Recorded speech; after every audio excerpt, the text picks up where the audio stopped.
Bonjour, mes chers amis. Bienvenue dans notre petit coin de confidence. On, endroit pour partager les expériences les plus intimes de l'âme. Vous êtes-vous déjà demandé où se trouve la ligne entre le respect familial et l'aveuglement, entre la patience et le manque de personnalité?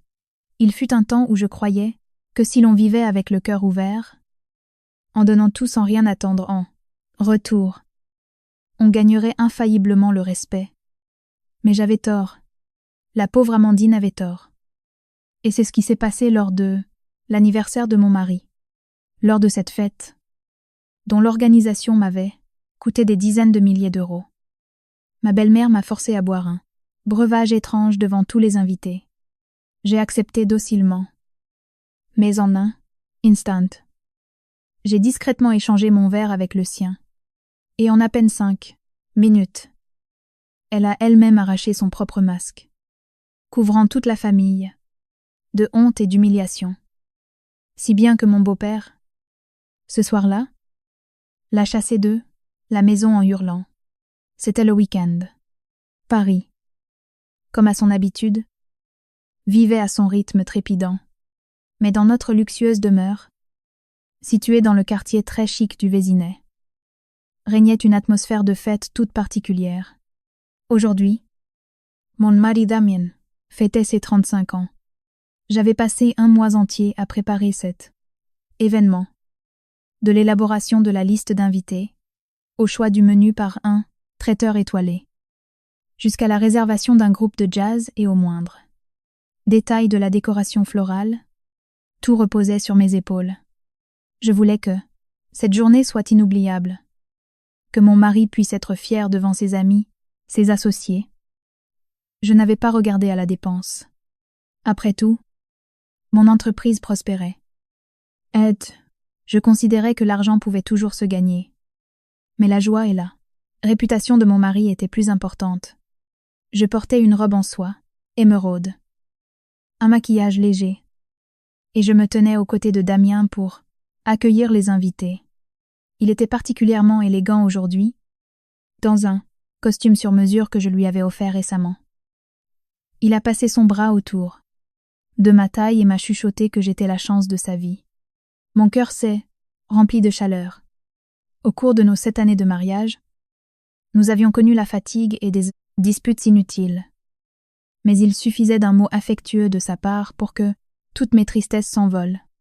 Je pensais que mes sacrifices, ma patience, face aux exigences parfois irrationnelles de ma belle-mère, n'avaient pas été vains.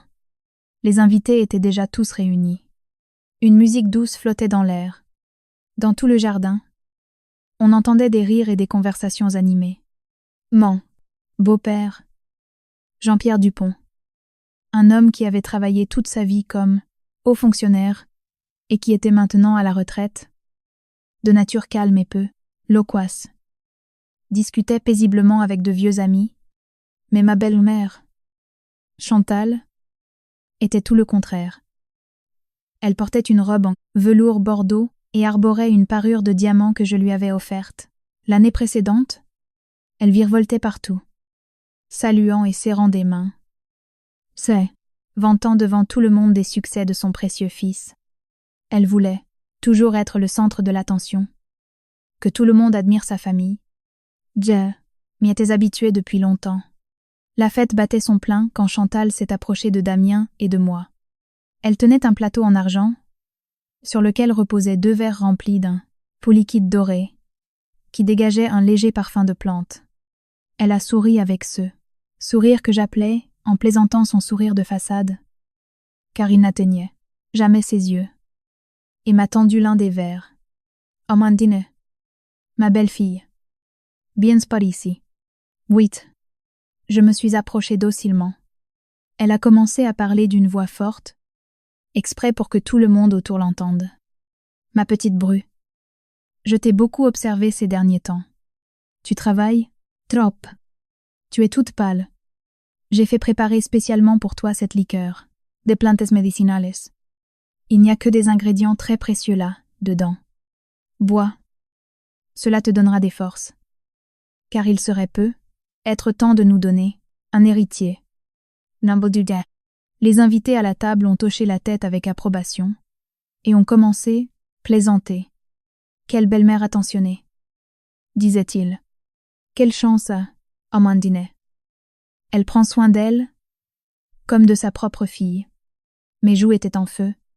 Le sujet des enfants était très intime et douloureux, pour mon mari et moi. Nous essayons depuis plusieurs années, sans succès. Yann m'attendait pas à ce que ma belle-mère l'aborde en public. Mais je ne pouvais, et pas refuser. Cela aurait été perçu comme un affront devant tout le monde. J'ai souri et j'ai tendu la main vers le verre. Oui. Merci beaucoup. Belle maman. Henriette. Mais Chantal ne s'est pas pressée de me le donner. Elle tenait le verre en me, fixante. Sa voix était toujours mielleuse. Mais dans son regard, une pression, étrange et insistante était apparue. Bois. Ma fille. Bois maintenant. Devant moi et devant tout le monde. Fais-moi ce plaisir. C'est de bon cœur. Un, deux. Mon cœur a raté un battement. Quelque chose n'allait pas. Son comportement était trop bizarre. Pourquoi devais-je boire immédiatement? Je ne pouvais pas le remettre à plus tard. J'ai regardé Damien pour chercher du soutien.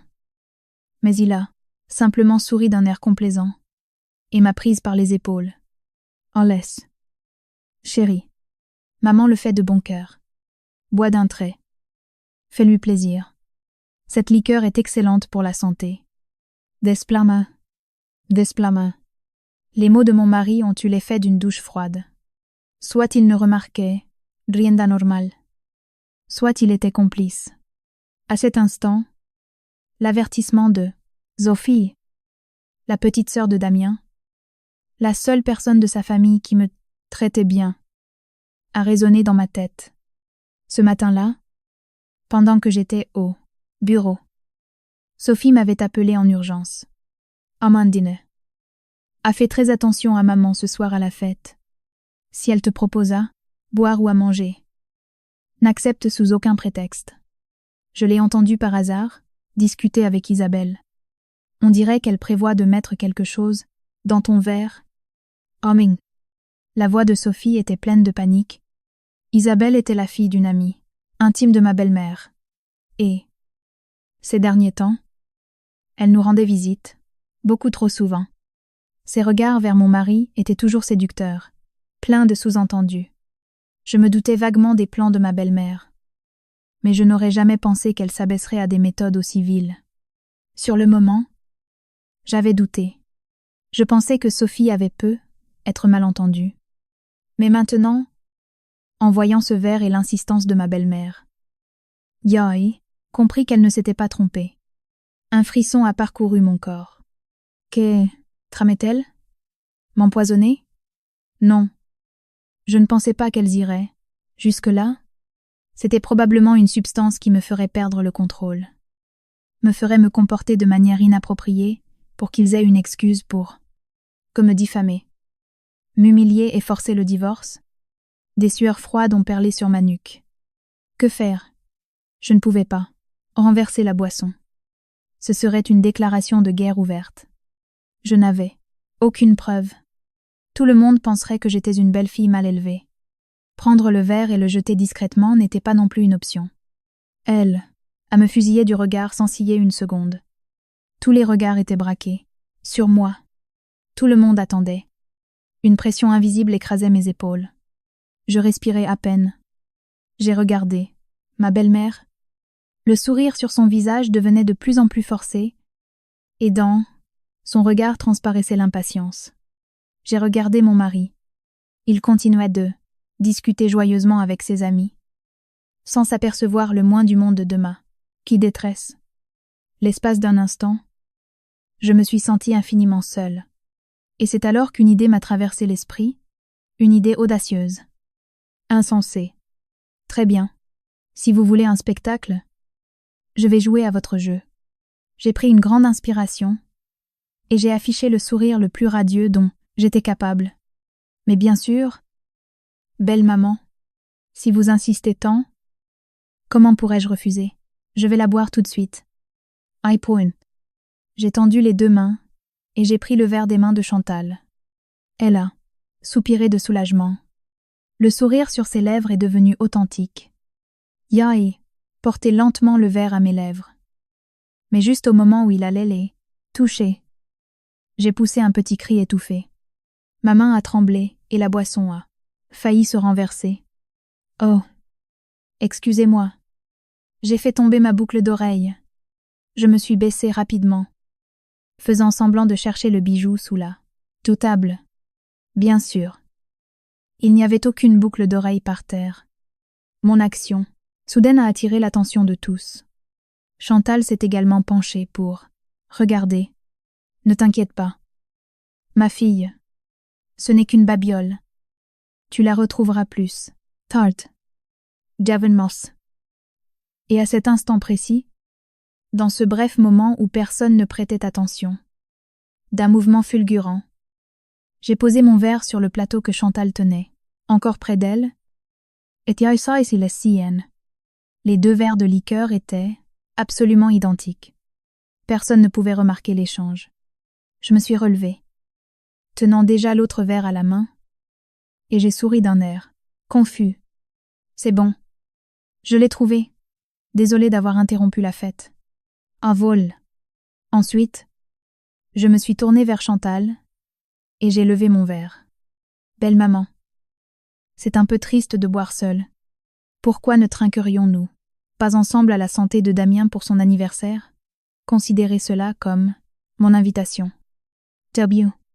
Ma proposition était si logique et si opportune qu'il lui était impossible de refuser. Ma belle-mère est restée figée un instant. La confusion a brillé et son regard, mais devant tant de monde, elle ne pouvait pas dire non. Un contre-cœur. Elle a dû prendre le verre qui restait, le verre même qu'elle avait préparé pour moi. Très bien. Trinquons, a-t-elle dit, son sourire devenant soudainement très rigide. À la 1, à la 2 et à la 3. On criait les invités en applaudissant. J'ai regardé ma belle-mère droit dans les yeux, et j'ai bu d'un trait. Chantal, voyant cela, s'est sentie obligée de fermer les yeux et de vider son verre. La saveur douceâtre de la liqueur a rempli ma bouche. Mais dans mon âme, Yae ressentit une profonde amertume. J'ai posé le verre vide sur la table avec un cœur battant à tout rompre. L'arme était à double tranchant. Le spectacle ne faisait que commencer. Yann savait pas ce que contenait exactement ce verre. Mais je savais que dans quelques minutes, une véritable tempête allait se déchaîner. Le sentiment d'attendre l'explosion d'une bombe dont on a soi-même allumé la mèche est vraiment indescriptible. J'ai gardé mon calme, affichant même un air festif. Je suis retournée à ma place. Je me suis assise à côté de mon mari, et j'ai répondu avec un sourire aux plaisanteries de ses amis. Eh bien, Amandine, après la liqueur de ta belle-mère, on attend de bonnes nouvelles. Au travail, l'année prochaine. On sera au baptême. Je me contentais de sourire. Et personne ne remarquait probablement à quel point ce sourire était forcé.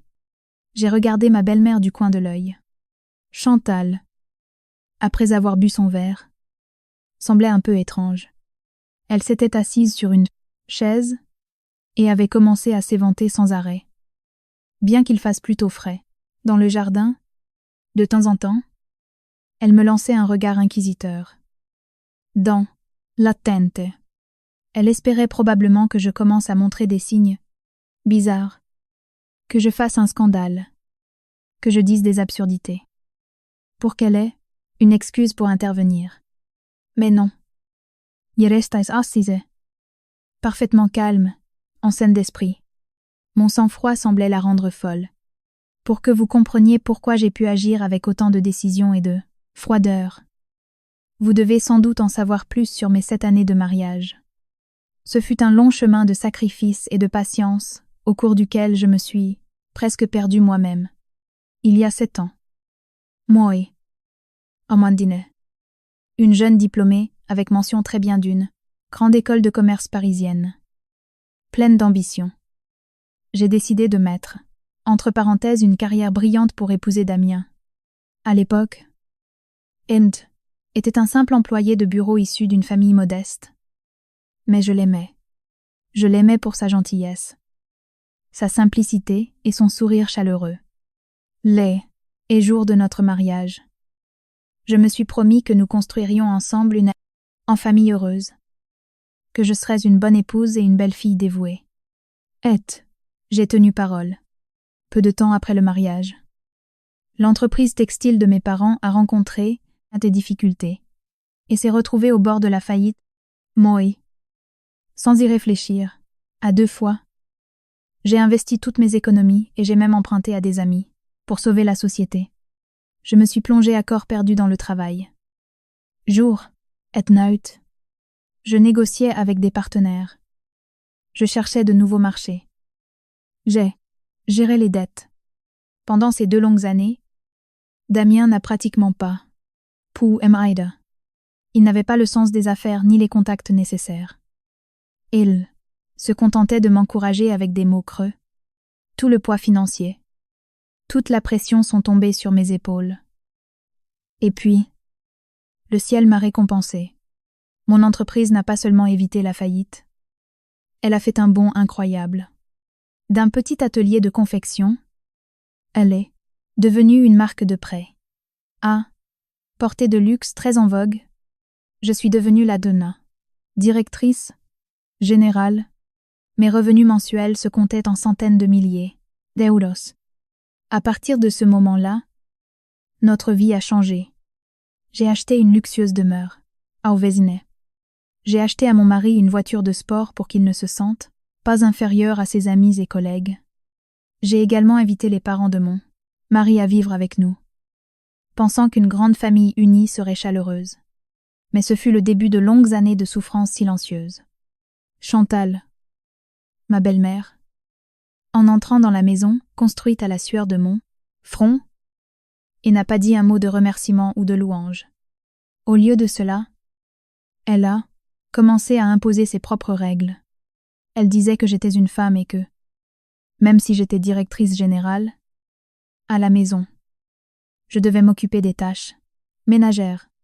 Et ainsi, chaque matin, même si la veille j'avais travaillé jusqu'à 2 ou 3 heures du matin, je devais me lever à 5 heures pour aller au marché, préparer le petit déjeuner pour toute la maisonnée. Le déjeuner, le week-end, devait consister en un repas complet avec entrée, plat de dessert, et tout devait s'adapter au goût de chacun. Mon beau-père adorait la soupe de poisson, ma belle-mère ne mangeait que des légumes à la vapeur. Mon mari préférait la viande grillée et sa sœur des plats internationaux.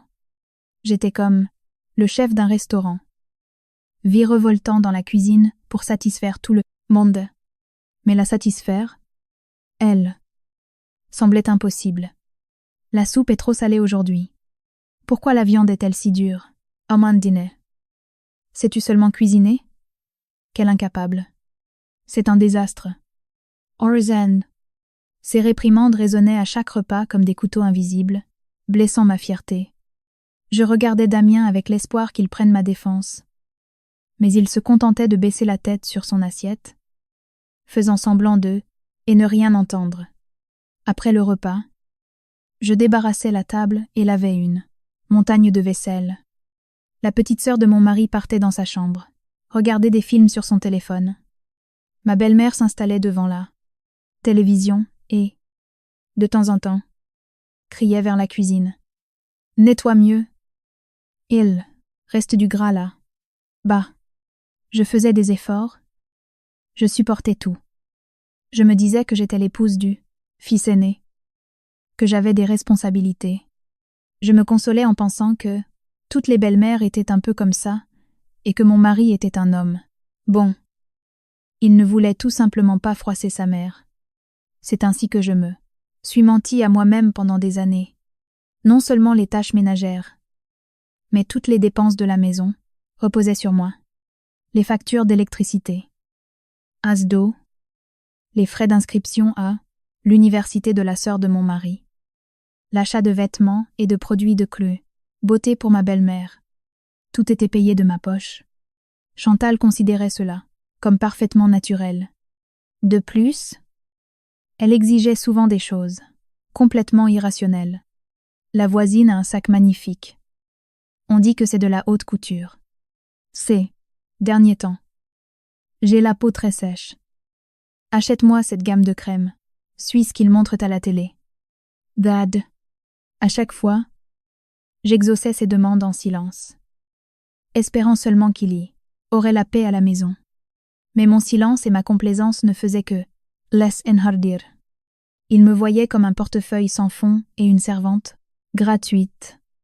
Ils profitaient d'une vie de luxe à mes frais, mais ils ne m'ont jamais vraiment considéré comme faisant partie de la famille. Je me souviens qu'une fois, mon entreprise a signé un énorme contrat et j'ai reçu une prime très importante. J'ai couru à la maison.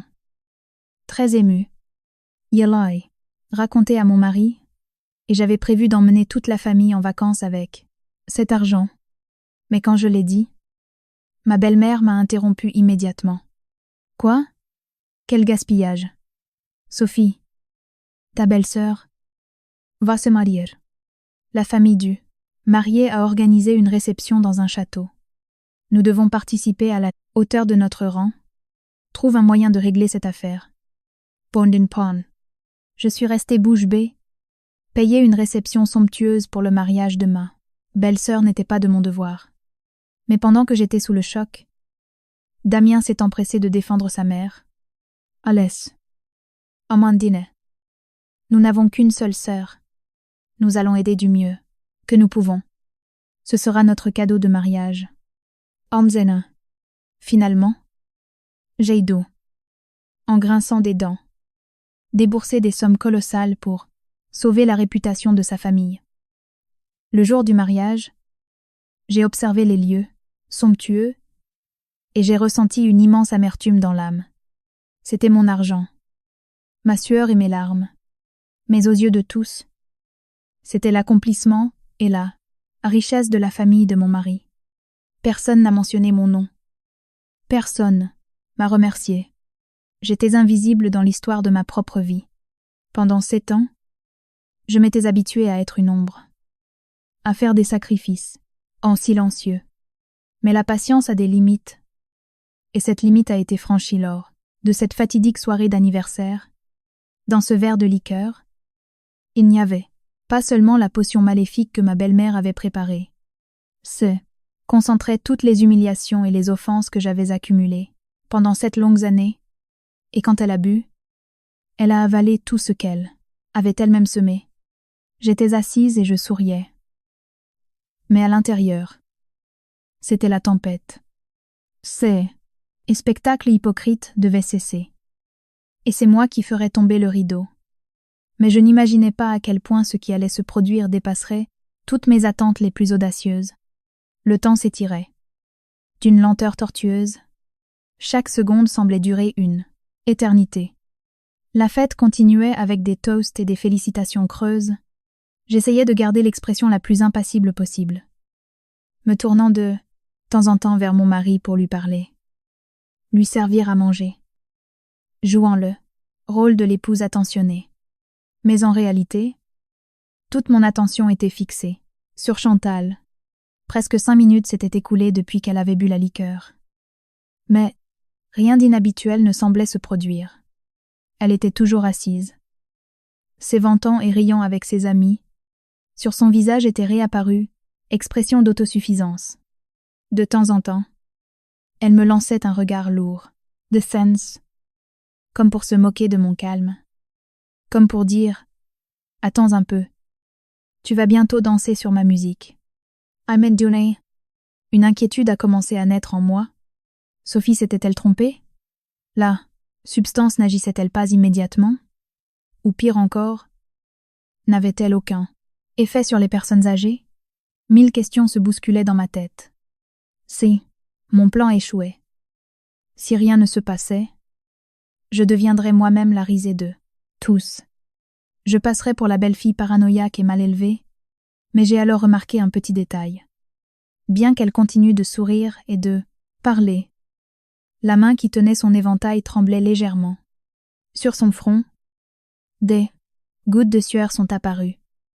Alors que la soirée était plutôt fraîche, elle a commencé à parler de plus en plus fort. Et ses histoires devenaient de plus en plus décousues.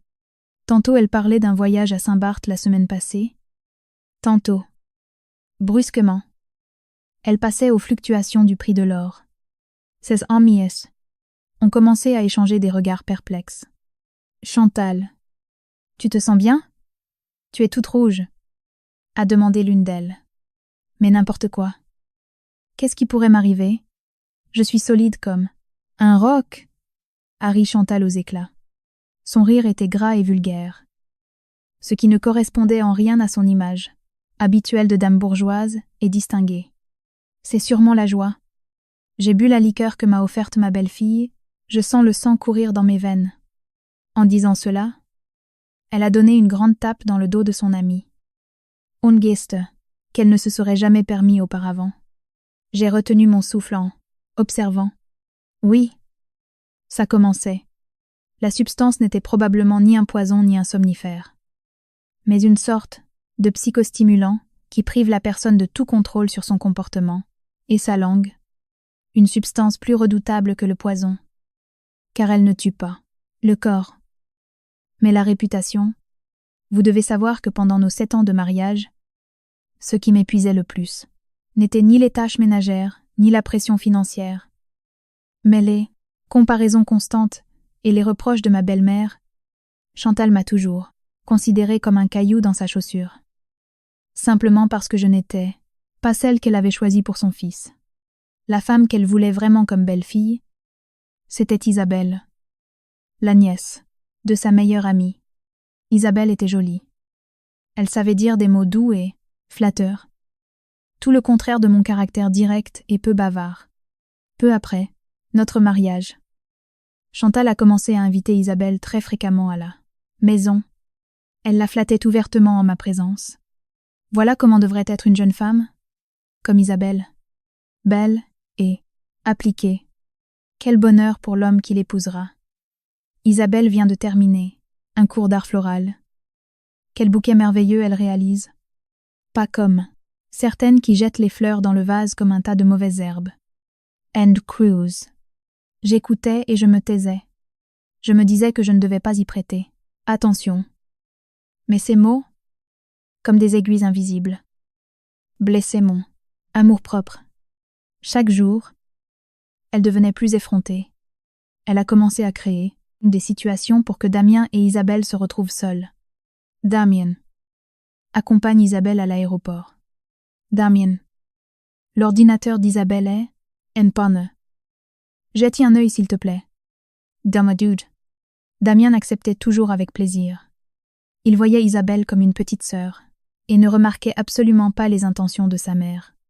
Mais moi, j'étais différente. Je suis une femme. Je comprenais que le regard qu'Isabelle posait sur mon mari n'était pas celui d'une sœur. C'était un regard d'admiration et de désir de possession. J'y ai fait allusion auprès de mon mari une fois, mais il a simplement balayé l'idée. Tu imagines toujours des choses. Il n'y a rien entre Isabelle et moi. Maman l'aime beaucoup et nous devons être gentils avec elle. Tantine adorée. Son insouciance m'irritait et m'attristait à la fois.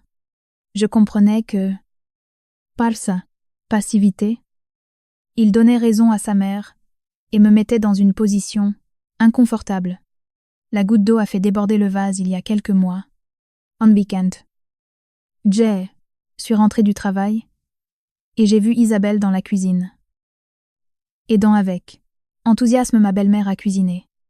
En me voyant, Chantal ne m'a même pas salué.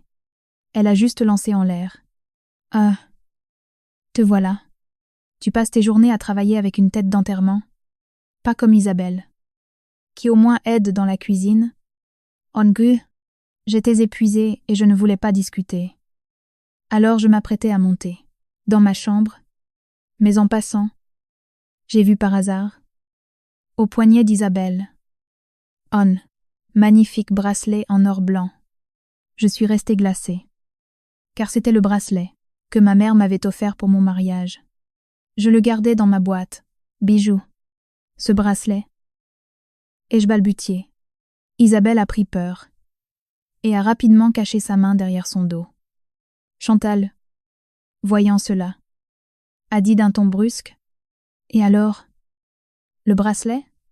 J'ai bien vu que tu ne le portais pas. Il prenait la poussière. Alors je l'ai prêté à Isabelle pour qu'elle puisse s'en servir en peu. Pourquoi fais-tu tout un drame? Prêter. Elle avait pris quelque chose à moi sans ma permission, l'avait donné à une autre personne. Et maintenant, elle prétendait l'avoir prêté. Je n'ai pas pu me retenir. Chantal, c'est un cadeau de ma mère pour mon mariage.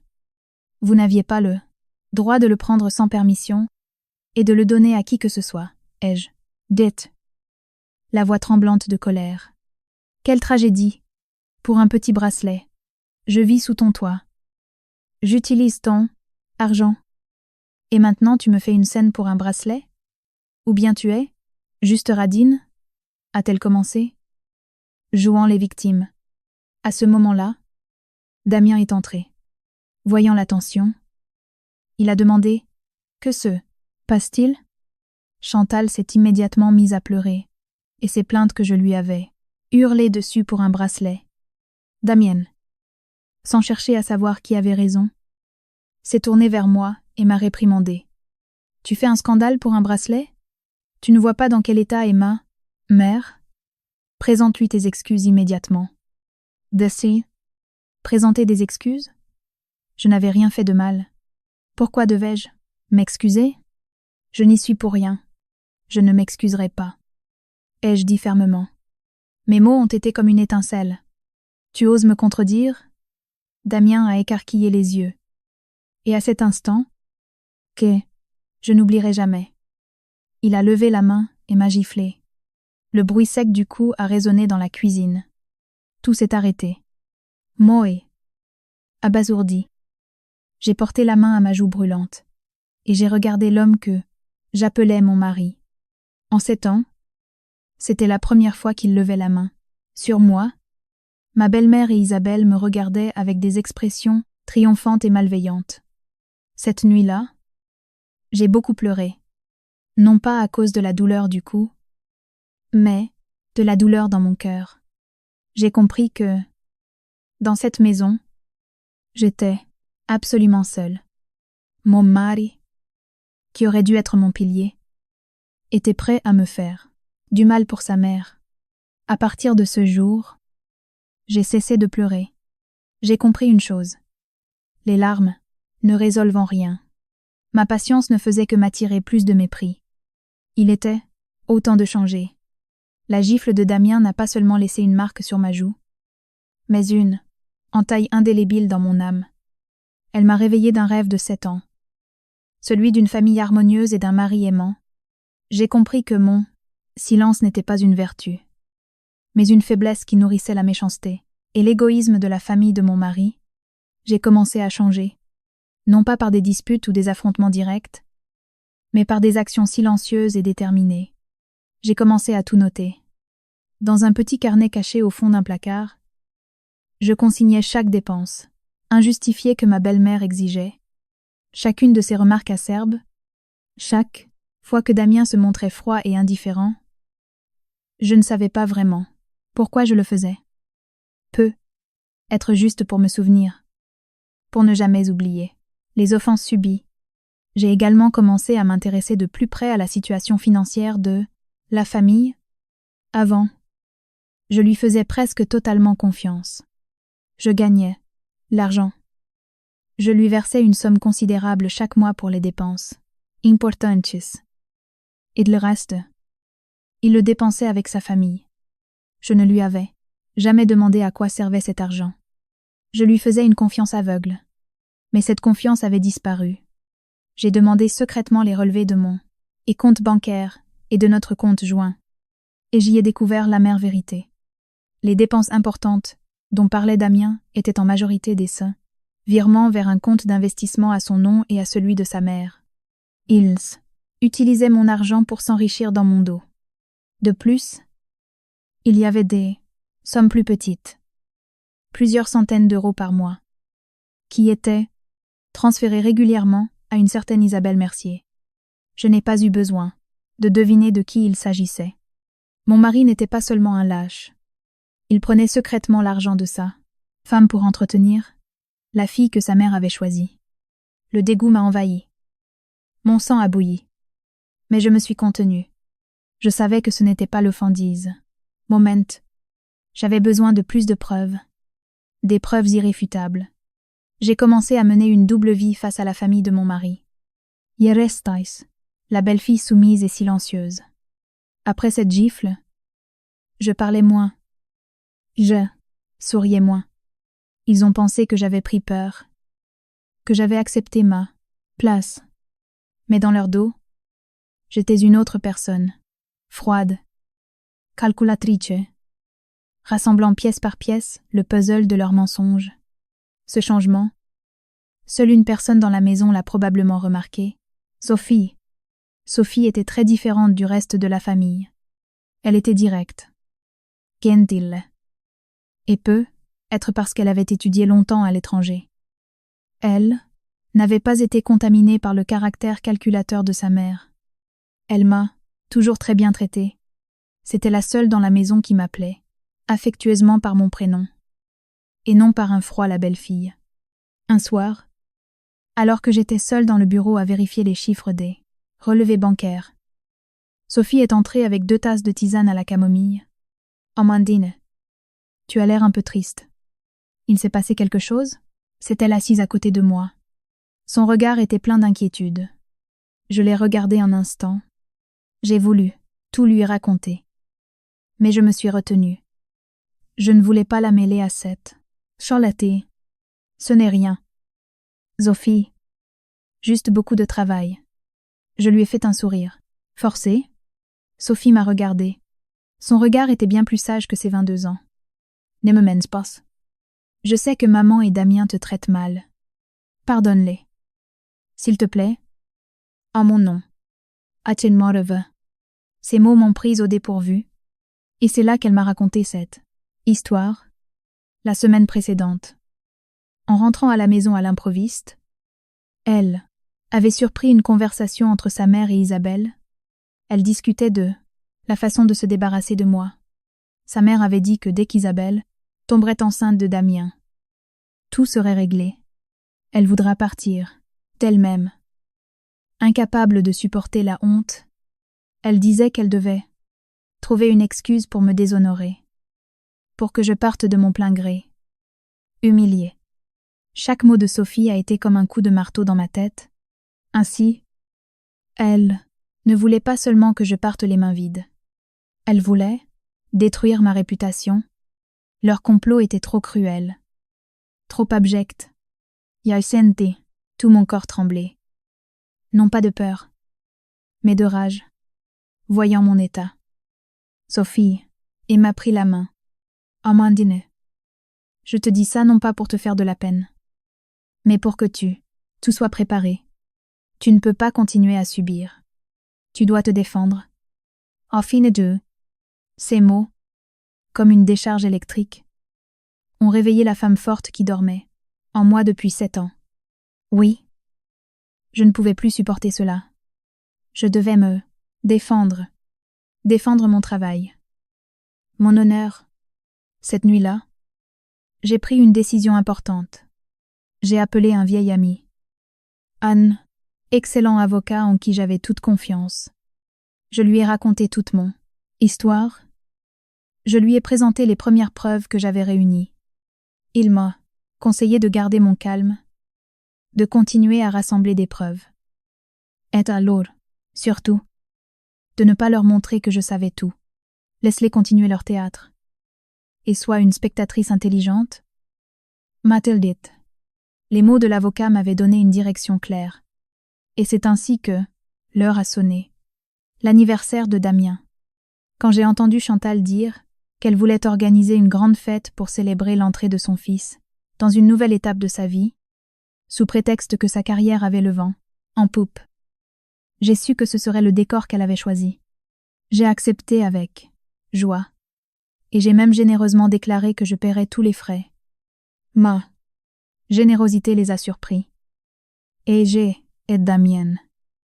Mais ils s'en sont vite réjouis. Ils pensaient que j'étais toujours l'idiote qu'on pouvait facilement tromper avec des mots doux. Ils ne savaient pas que j'étais moi-même en train de préparer le terrain de leur chute. Je connaissais leur complot et je savais qu'elles attaqueraient pendant cette fête. L'avertissement de Sophie, selon lequel elle mettrait quelque chose dans ma nourriture ou ma boisson, ne me quittait pas l'esprit. C'est pourquoi, quand Chantal a apporté la liqueur avec cette étrange insistance, je n'ai pas hésité à exécuter mon plan d'échange. Je ne savais pas exactement ce qu'il y avait dans ce verre, mais je savais que c'était suffisant pour qu'une personne perde la raison et le contrôle. Et cette personne, ça devait être moi. Mais, désormais, ce serait elle.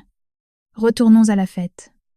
Chantal, après son rire vulgaire et ses bavardages, commençait à se comporter de façon encore plus étrange. Elle s'est levée d'un bond, s'est approchée des musiciens et a arraché le micro des mains du chanteur. Et maintenant, je vais chanter pour vous, a-t-elle déclaré. La langue, pâteuse. Tout le jardin a plongé dans le silence. Les gens se regardaient sans comprendre ce qui se passait, la vision de ma belle-mère, une femme qui s'était toujours considérée comme un parangon d'élégance et de bonne manière, debout sur la scène, un micro à la main, se balançant bizarrement au rythme de la musique, était un véritable choc pour tous les invités. La musique de jazz est arrêtée net. Le jeune chanteur est resté perplexe. Ne sachant que faire, tout l'immense jardin où se déroulait la fête a plongé dans un silence embarrassant. Tous les regards, des plus curieux aux plus médusés, étaient fixés sur Chantal. Mon mari, Damien, est devenu blanc comme un linge. Il s'est levé d'un bond, prêt à courir vers la scène pour faire descendre sa mère. « Maman, qu'est-ce que tu fais ? Descends de là !» a-t-il dit d'une voix paniquée. Mais Chantal, visiblement déjà hors d'elle, a repoussé son fils. « Pousse-toi de là. Ne m'embête pas. Ça fait longtemps que je n'ai pas été d'aussi bonne humeur. Aujourd'hui, c'est l'anniversaire de mon fils. Je dois lui chanter une chanson. » Elle disait cela en riant aux éclats. Dans son rire, il n'y avait plus une once de distinction. Mon beau-père Jean-Pierre, assis à la table d'honneur, s'est assombri. Il a toussé en essayant de faire un signe à sa femme, mais elle l'a royalement ignoré. J'étais assise à ma table, le cœur encore battant. Mais au fond de moi, grandissait un sentiment de satisfaction malicieuse. Le spectacle qu'elle avait, si minutieusement préparé pour moi, était maintenant joué par elle-même. Avec brio, j'ai regardé Isabelle. Elle aussi était assise comme sur des charbons. Ardence. Son visage devenait rouge, puis pâle à chaque instant. Elle ne s'attendait probablement pas non plus à ce que la représentation dévie autant du scénario. Un. Deux. Un. Deux. Chantal a commencé à tester le micro. Sa voix, amplifiée, a résonné dans tout le jardin. Puis elle s'est éclaircie la gorge et a annoncé. Et maintenant, je veux dédier à tous nos chers invités, et particulièrement à mon fils chéri, une œuvre immortelle. Une chanson dramatique et déchirante. Dans l'assemblée, de nouveaux murmures se sont fait entendre, mais cette fois-ci, ce n'étaient pas des plaisanteries joyeuses, mais des chuchotements et des commérages. Une chanson dramatique ? Pourquoi cette musique pour l'anniversaire de son fils ? C'était très étrange. Mais sa voix fut encore plus étrange. Elle chantait avec émotion, mais ne trouvait ni le rythme ni les notes. Sa voix montait et descendait, devenait parfois inintelligible, comme celle d'un ivrogne, transformant ce morceau, lyrique et touchant, en une véritable catastrophe. Les gens ont commencé à ne plus pouvoir contenir leurs rires. Au début, ce furent des rires étouffés. Puis, ils se sont transformés en éclats de rire incontrôlables. Le majestueux anniversaire s'était transformé en un spectacle comique. Ya et vous. le visage de mon mari devenir écarlate de honte. Il n'osait regarder personne. Il a simplement enfoui son visage dans ses mains. Mais Chantal. Non. Elle semblait ne pas s'apercevoir des moqueries. Elle continuait de se balancer. Les yeux fermés, plongée dans sa prestation. Après avoir massacré quelques couplets, elle s'est arrêtée d'un coup et a pointé du doigt Victor, un partenaire commercial important de mon mari. Un homme de son âge, élégant et très riche. « Victor, tu te souviens de moi ?» a-t-elle crié dans le micro. Victor, qui tenait un verre de vin, a sursauté à cette question inattendue et a hoché la tête, décontenancé. « Oui. Oui. Je me souviens. Bonjour. Chantal. » On sait. Chantal a ri de façon coquette, d'une manière que je ne lui connaissais pas. « Tu te souviens ? Super. Il fut un temps où tu me courais après. Otomé, déclarait ta flamme. Combien de lettres m'as-tu écrites ? Et moi, comme une idiote, j'ai épousé ce Jean-Pierre. Un simple fonctionnaire qui n'a rien fait de bon de toute sa vie. Ces mots ont eu l'effet d'une bombe. Tous les rires se sont tus immédiatement. Tout le monde a regardé mon beau-père avec effarement. Jean-Pierre restait immobile. Son visage avait perdu toutes ses couleurs. Être humilié publiquement, par sa femme devant tant de monde, et particulièrement devant de vieux amis, était une humiliation indescriptible. J'ai vu ses mains se serrer en poing. Sur le dos de ses mains, les veines bleues se sont gonflées. L'épouse de Victor, assise à ses côtés, s'est également assombrie. Elle a lancé à son mari un regard, tranchant comme une lame. L'atmosphère est devenue extrêmement tendue. Mais Chantal ne s'est pas arrêtée. Là, elle a continué à parler de sa jeunesse flamboyante, de la façon dont elle avait dû sacrifier sa beauté pour un mari qui ne la méritait pas. Son discours devenait de plus en plus décousu. Les secrets de famille les plus intimes, et ceux que l'on cache habituellement avec le plus grand soin, étaient maintenant déballés devant tout le monde. Et vous savez, cette maison, la voiture que conduit Damien. Tout ça, c'est avec l'argent de sa femme. Notre famille a eu de la chance de ramener une mine d'or à la maison. Parce qu'avec la retraite de fonctionnaire de Jean-Pierre et le salaire de misère de Damien, on ne mangerait que du pain et de l'eau. Cet aveu d'une franchise brutale a laissé tout le monde sous le choc. À nouveau, les invités ont détourné le regard, passant de moi à Damien. Dans leurs yeux, il n'y avait plus d'admiration, mais de la pitié pour moi et du mépris pour mon mari, un homme qui vit au crochet de sa femme, et par-dessus le marché. Sa propre mère l'admet publiquement. Qu'y a-t-il de plus humiliant pour cet homme ? Fier, Damien n'en a pas pu supporter davantage. Il s'est levé d'un bond et a couru vers la scène, essayant d'arracher le micro à sa mère. « Maman, ça suffit. Tais-toi » a-t-il crié, désespéré. Mais Chantal, ayant complètement perdu le contrôle, a repoussé son fils et lui a même donné une gifle. « Toi aussi, tu es un bon à rien. Tu oses élever la voix contre ta mère? Si tu es si intelligente, il va gagner ton propre argent au lieu de le mendier à ta femme. » En one, cette gifle et les mots insultants de sa mère ont fini d'anéantir Damien. Il est resté paralysé sur la scène, les yeux rougis. Il avait l'air incroyablement pathétique. J'étais assise, observant la scène. Dans mon âme, il n'y avait pas la moindre once de compassion. C'était le prix à payer pour sa lâcheté.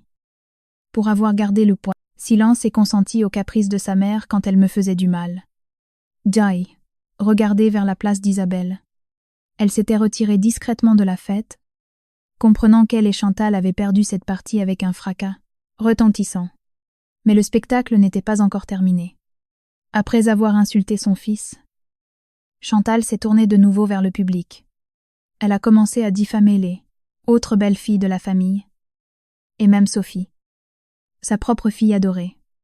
On aurait dit que dans sa folie, elle voulait entraîner tout le monde avec elle. Dans la boue, je savais que le point culminant du spectacle était proche, qu'Ede, sa bouche sortirait un secret encore plus choquant. La célébration d'anniversaire s'était transformée en tragédie, où l'hôtesse tenait le rôle principal. Après avoir humilié son mari et insulté son fils, Chantal a continué son monologue délirant. Elle a commencé à dénigrer un à un tous les membres de la famille présents. Des secrets intimes, de petits conflits, habituellement cachés, étaient maintenant étalés au grand jour sans aucune pitié. Et regardez Valérie, la femme de mon deuxième fils, a-t-elle pointé du doigt un couple. Elle se croit très maligne. Elle prend l'argent de son mari, en cachette. Elle investit dans l'immobilier dans le dos de toute la famille. Elle ne sait pas que je sais tout. C'est juste que je me suis tue jusqu'à présent.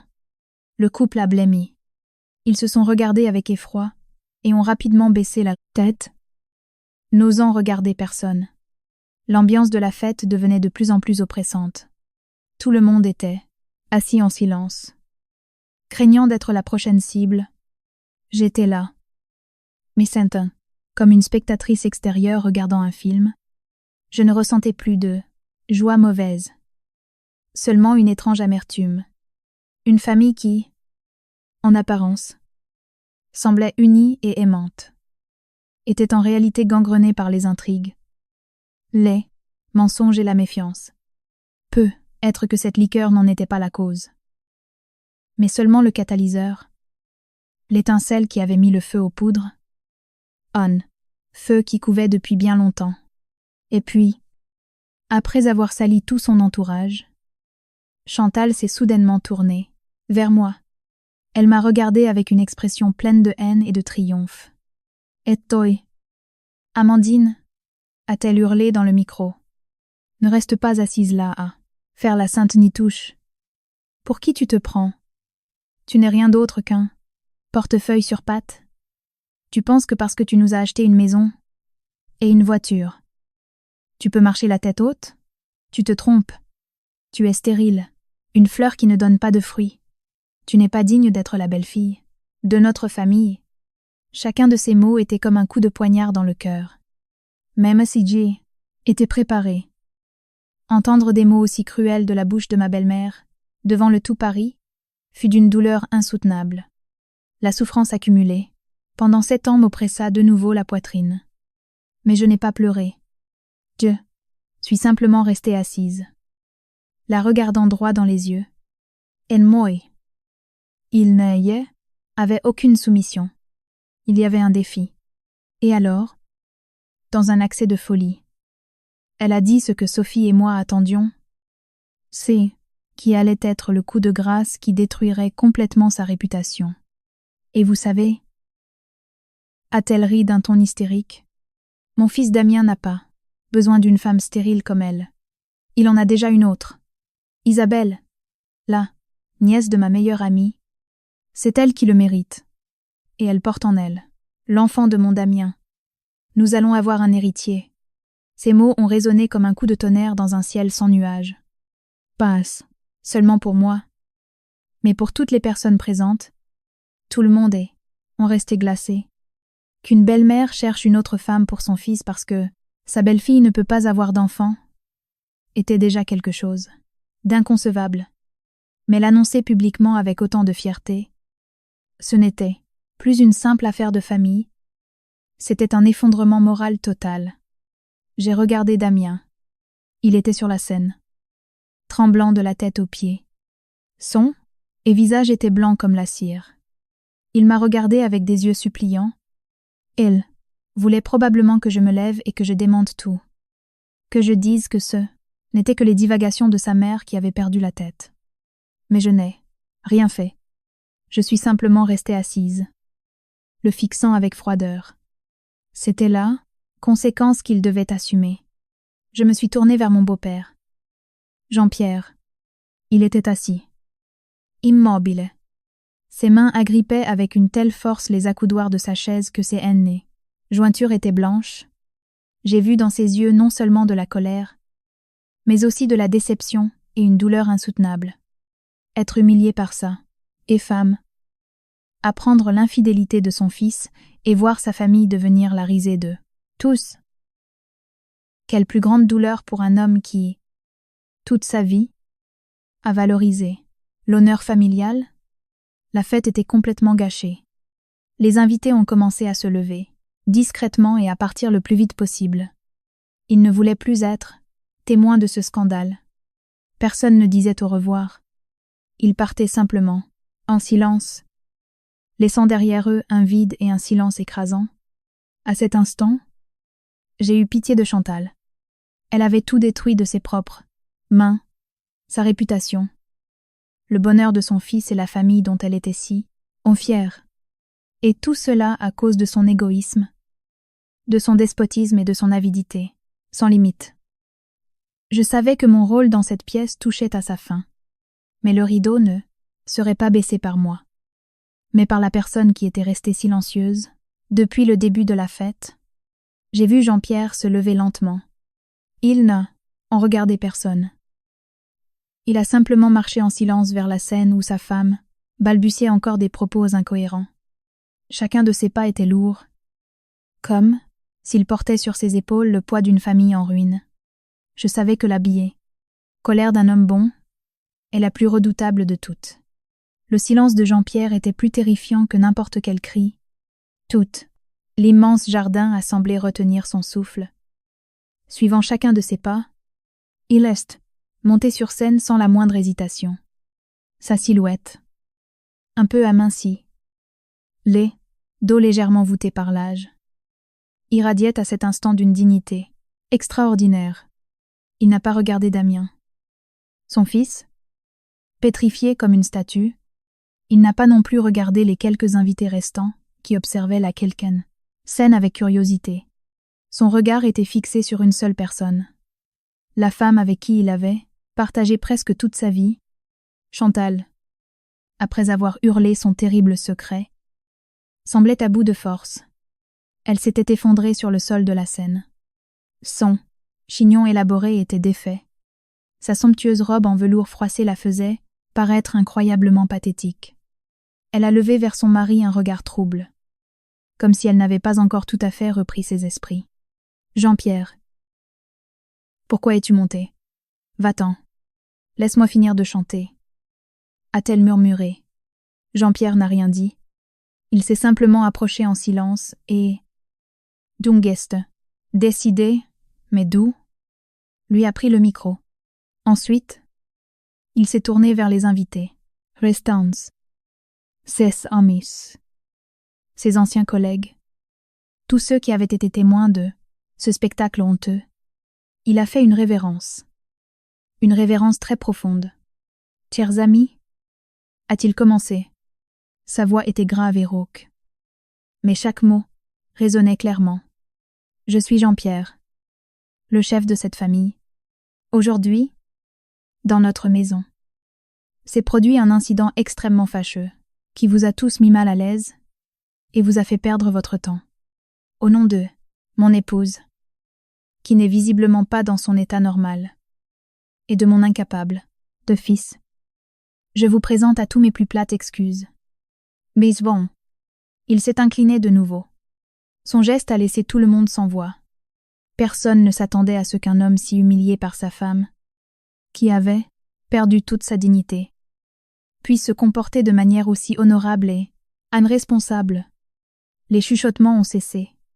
À la place, dans les yeux des gens, respect est apparu.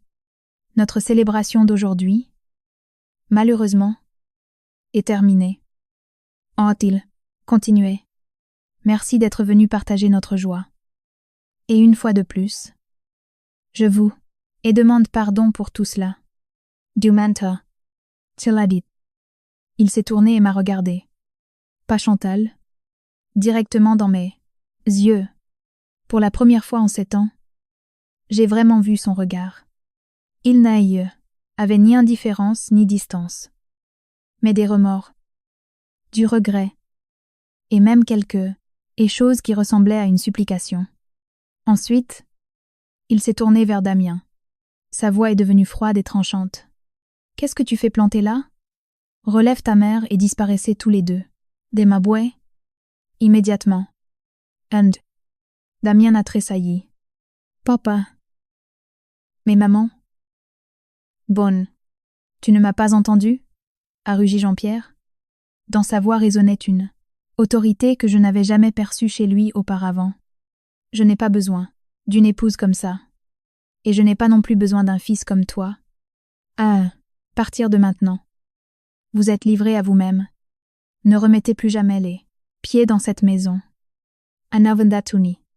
Ces mots ont résonné comme une sentence scellant le destin de Chantal et de Damien. Damien tremblait. Il a regardé son père. Puis moi. Son regard était rempli de panique. Finalement, en serrant les dents, il a dû s'approcher et relever sa mère. Chantal semblait avoir repris un peu ses esprits. Elle a compris le désastre qu'elle avait provoqué. « Jean-Pierre, qu'est-ce que tu dis? Où m'envoies-tu? C'est ma maison. » A-t-elle tenté de s'accrocher à lui. « Ta maison ?» Jean-Pierre a souri amèrement. « Et tu te souviens avec l'argent de qui elle a été achetée? Tu te souviens de qui a travaillé sans relâche pour que toi et ton fils ayez tout cela? Tu as tout oublié? Dans tes yeux? Il n'est ailleurs que l'argent et les apparences. Tu as toi-même détruit cette famille. Alors, ne me reproche pas d'être cruel. » Ugrachizna. Il n'a rien ajouté. Il a juste fait un geste de la main. Leur ordonnant de partir, Damien a conduit sa mère chancelante hors de la scène. Chantal pleurait, hurlait des malédictions. Mais plus personne ne faisait attention à elle. Anne, passant près de ma table. Elle s'est arrêtée. Les yeux foudroyants, a sifflé. « Tu es contente? Petite garce ?» Je n'ai rien répondu. Je l'ai juste regardé calmement. Je n'étais pas contente. Je pensais simplement qu'ils avaient récolté ce qu'ils méritaient. Quand ils ont disparu de notre vue, Jean-Pierre est descendu lentement de la Amsen et s'est dirigé vers moi. Tous les regards restants étaient braqués sur Amesnou. Je ne savais pas ce qu'il allait faire. Je suis devenue un peu nerveuse. Il s'est arrêté devant moi, m'a regardé longuement, puis a fait quelque chose que je n'attendais absolument pas. Il s'est incliné profondément, de manière solennelle et sincère. « Amandine, pardonne-moi. J'ai eu tort de me taire pendant si longtemps. Dis, permettre que tu supportes tant d'humiliations dans cette maison. Je ne suis pas digne d'être ton beau-père. Insecte. » Chacun de ces mots a été comme une goutte d'eau douce sur mon cœur asséché. Que larmes ont de nouveau coulé de mes yeux. Mais cette fois-ci, ce n'était pas des larmes d'humiliation, mais d'émotion et de soulagement. « Beau papa, ne dites pas ça. » Et je murmurai. Jean-Pierre a secoué la tête. « Je te dois ces excuses. Tu es une bonne belle-fille. Une bonne épouse. C'est nous, dans notre famille, qui n'avons pas su t'apprécier. À partir d'aujourd'hui, tu n'as plus rien à supporter. Vis ta vie. Si tu le souhaites, cette maison restera la tienne. Et si tu ne le veux pas, je respecterai ta décision. » Zinon. Ces mots ont été une libération. Ils m'ont ôté les chaînes invisibles qui m'avaient entravé pendant 7 longues années. Je savais qu'à partir de cet instant, ma vie tournait véritablement une nouvelle page. Les excuses de mon beau-père ont résonné dans le silence du jardin déserté. Ce n'étaient pas des mots en l'air. C'était une reconnaissance que j'espérais depuis si longtemps. C'était plus précieux que n'importe quelle richesse matérielle. Je suis restée debout, les larmes coulant encore sur mes joues, mais avec une incroyable légèreté dans l'âme. Toutes les offenses, toutes les humiliations semblaient être parties avec ces larmes. Les derniers invités, pour la plupart des amis proches de Jean-Pierre, se sont approchés un à un pour prendre congé. Ils n'ont pas beaucoup parlé.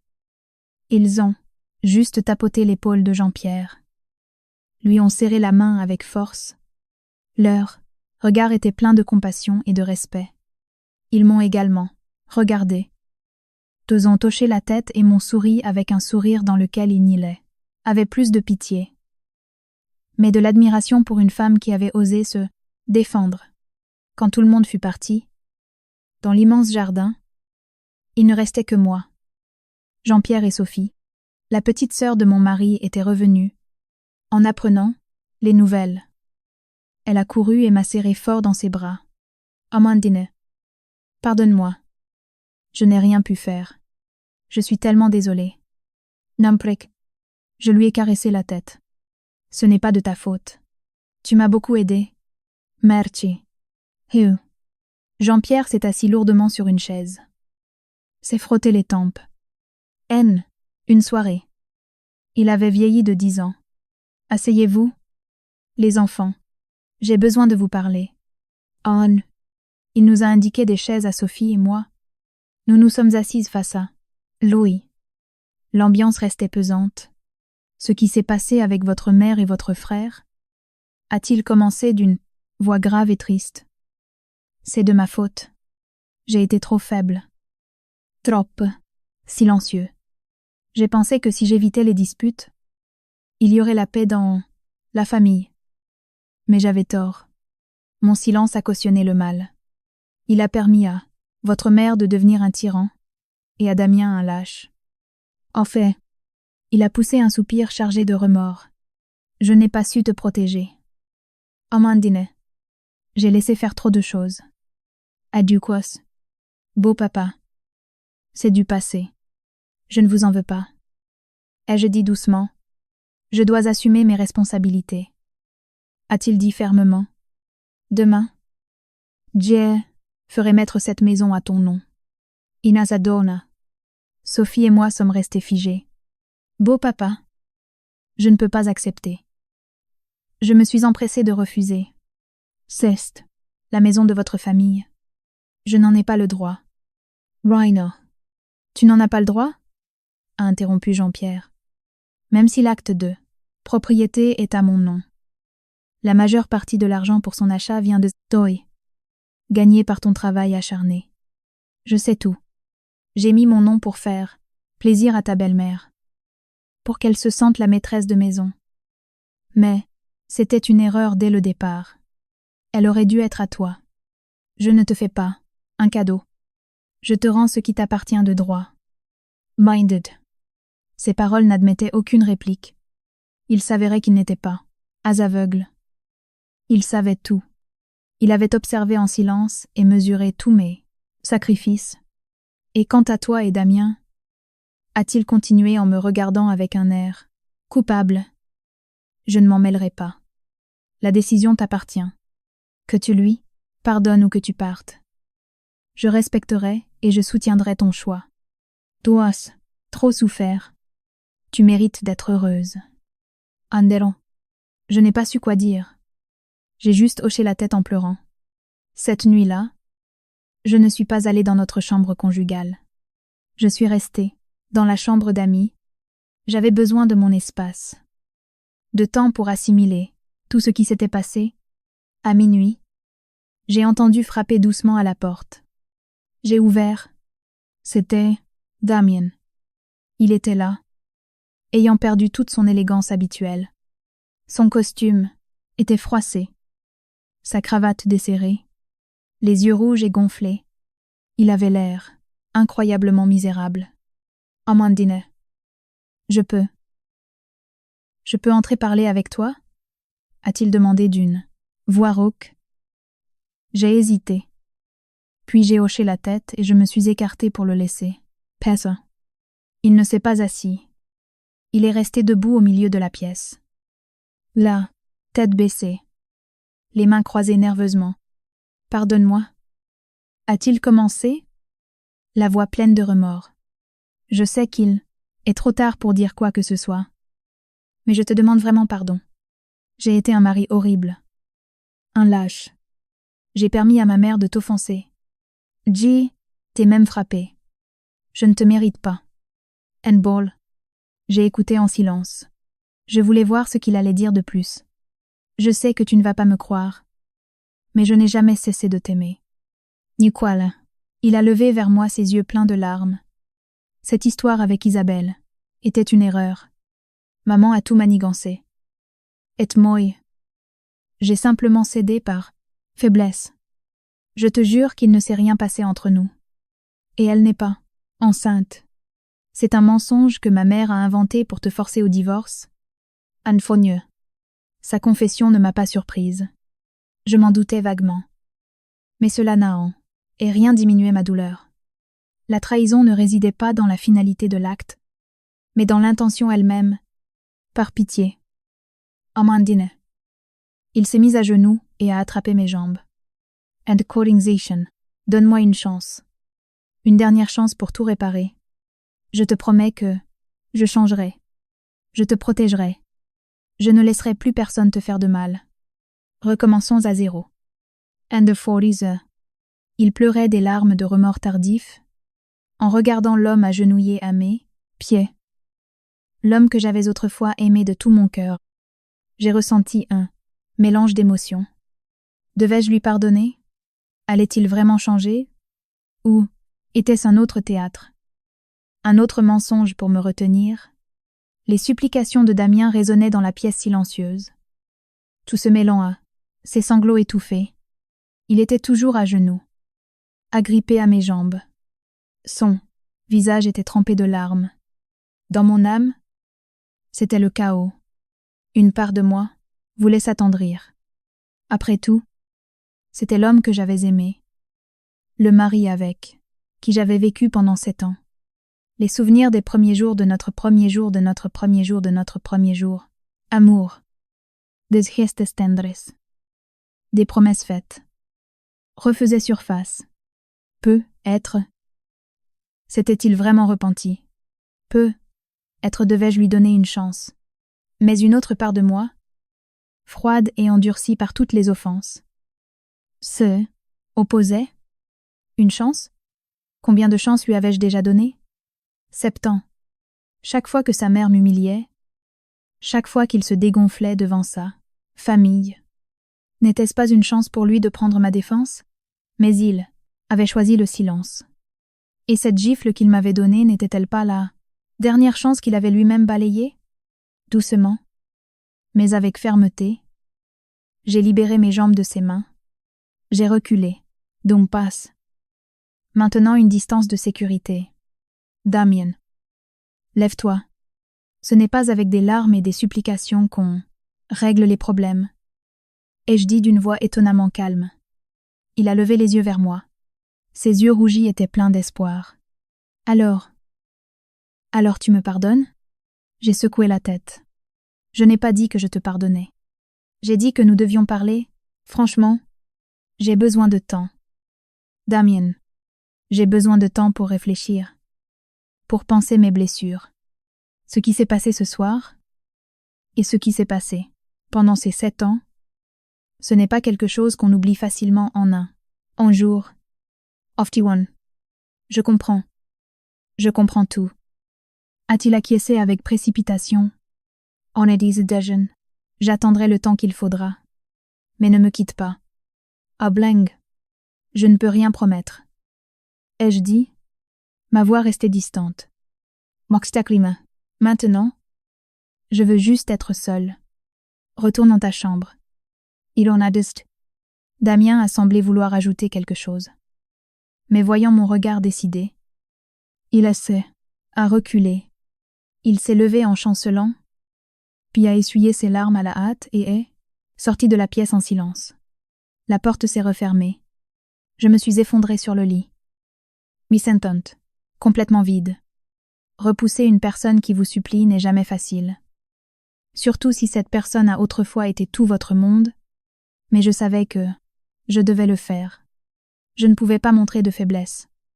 Si je lui pardonnais, facilement maintenant, tout redeviendrait comme avant. Sa lâcheté et le despotisme de sa mère étaient dans leur sang. Et cela ne se change pas avec quelques larmes de repentance. Le lendemain matin, je me suis réveillée avec une décision claire. Je ne pouvais plus rester dans cette maison, malgré les paroles de mon beau-père et les remords de Damien. L'atmosphère y était trop étouffante. Elle renfermait trop de souvenirs douloureux. J'avais besoin de partir. Ne serait-ce que pour un temps. Pour être au calme et m'écouter vraiment. J'ai préparé une petite valise avec quelques vêtements et mes affaires, essentielles. Alors que je m'apprêtais à sortir, Jean-Pierre est entré. « Où vas-tu » ? Amandine ? A-t-il demandé avec inquiétude. Je vais vivre quelque temps en plein Paris. J'ai besoin de me retrouver. Ai-je répondu. Jean-Pierre a soupiré, mais n'a pas essayé de me retenir. Oui ? Tu as besoin de repos. Va-tu.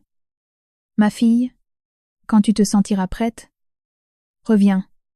Les portes de cette maison te seront toujours ouvertes. Am zest. Je lui ai dit au revoir, ainsi qu'à Sophie. Et je suis sortie avec ma valise. Je n'aille pas vous Damien. Peu être était-il parti travailler tôt. Ou peu être m'évitait-il délibérément. J'ai appelé un taxi et je ne suis pas allée chez ma mère, mais directement dans un luxueux appart-hôtel en plein centre de Paris que j'avais réservé à l'avance. J'avais besoin d'un endroit totalement inconnu, où personne ne me connaîtrait, pour entamer mon processus de guérison. Les jours suivants, j'ai vécu une vie complètement différente. Je n'avais plus à me lever tôt pour cuisiner. Je n'avais plus à entendre de réprimandes. Je n'avais plus à voir de visage hypocrite. J'ai consacré tout mon temps à moi-même. Je faisais du yoga. Je lisais les livres que j'avais mis de côté depuis longtemps. Je me promenais seule dans les rues de Paris, m'asseyant des heures aux terrasses des cafés, observant simplement les passants et réfléchissant à ma vie. Parfois, Damien m'écrivait et m'appelait. Il ne suppliait plus, ne pleurait plus. Il me demandait simplement comment j'allais. Il me parlait un peu de son travail, des avis. Il m'a dit que sa mère, après cette nuit-là, était en état de choc profond. Elle passait ses journées enfermée dans sa chambre sans parler à personne. Il disait qu'il essayait de changer, d'apprendre à être un homme plus responsable. Je le lisais. Je l'écoutais. Mais je lui répondais à peine. Hanjeji savait que les mots sont faciles. On ne peut croire qu'aux actes. Une semaine plus tard, mon avocat m'a appelé. Amandine. Jean-Pierre a finalisé les démarches pour le changement de propriété. De la maison à ton nom chez le notaire.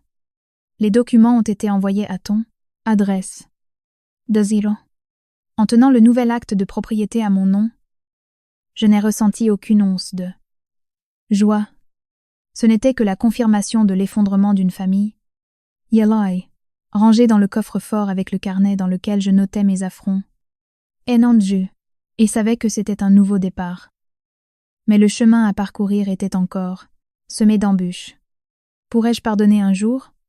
Damien pourrait-il vraiment changer? Valait-il la peine de donner une autre chance à notre mariage? Je n'avais pas la réponse.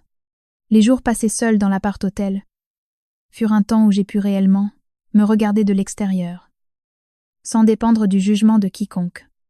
J'ai réalisé que, pendant ces 7 années, j'avais trop vécu pour les autres. J'avais essayé d'être l'épouse parfaite, la belle-fille docile aux yeux de la belle famille, bourgeoise de mon mari, au point d'oublier ce que je voulais et ce dont j'avais besoin. J'avais perdu mon sourire, mes passions, et même la confiance en moi, propre à une femme d'affaires accomplie. Libérée de cette cage invisible, j'ai peu à peu commencé à me retrouver. Yoi, repris le travail dans mon entreprise. Au début, j'avais prévu de travailler à distance. Mais le rythme des affaires, les nouveaux projets et les réunions stratégiques m'ont absorbé. J'ai compris qu'il n'y avait qu'en faisant ce que j'aimais, en affirmant ma valeur, que je me sentais vraiment vivante.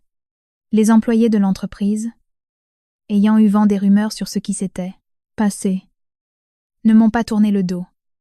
Au contraire, ils ont commencé à me traiter avec un respect et une bienveillance particuliers. Ils ne voyaient pas en moi la patronne qui avait subi un scandale familial, mais une femme forte qui avait osé se battre pour la vérité. Ce soutien silencieux m'a donné beaucoup de force. Cependant, ma tranquillité n'a pas duré. Un après-midi, alors que je m'apprêtais à quitter le bureau, j'ai reçu un appel d'un numéro inconnu. « Allô? Est-ce bien Amandine ?» a demandé une voix de jeune femme, un peu timide.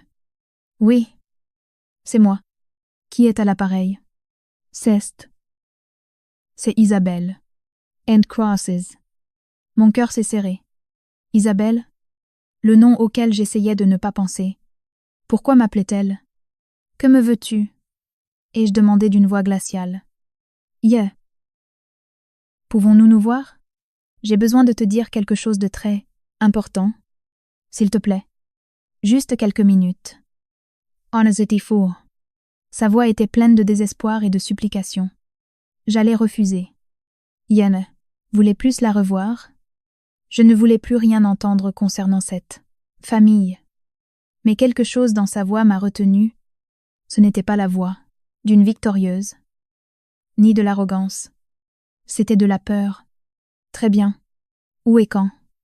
Ai-je répondu. Nous nous sommes retrouvés dans un petit café peu fréquenté.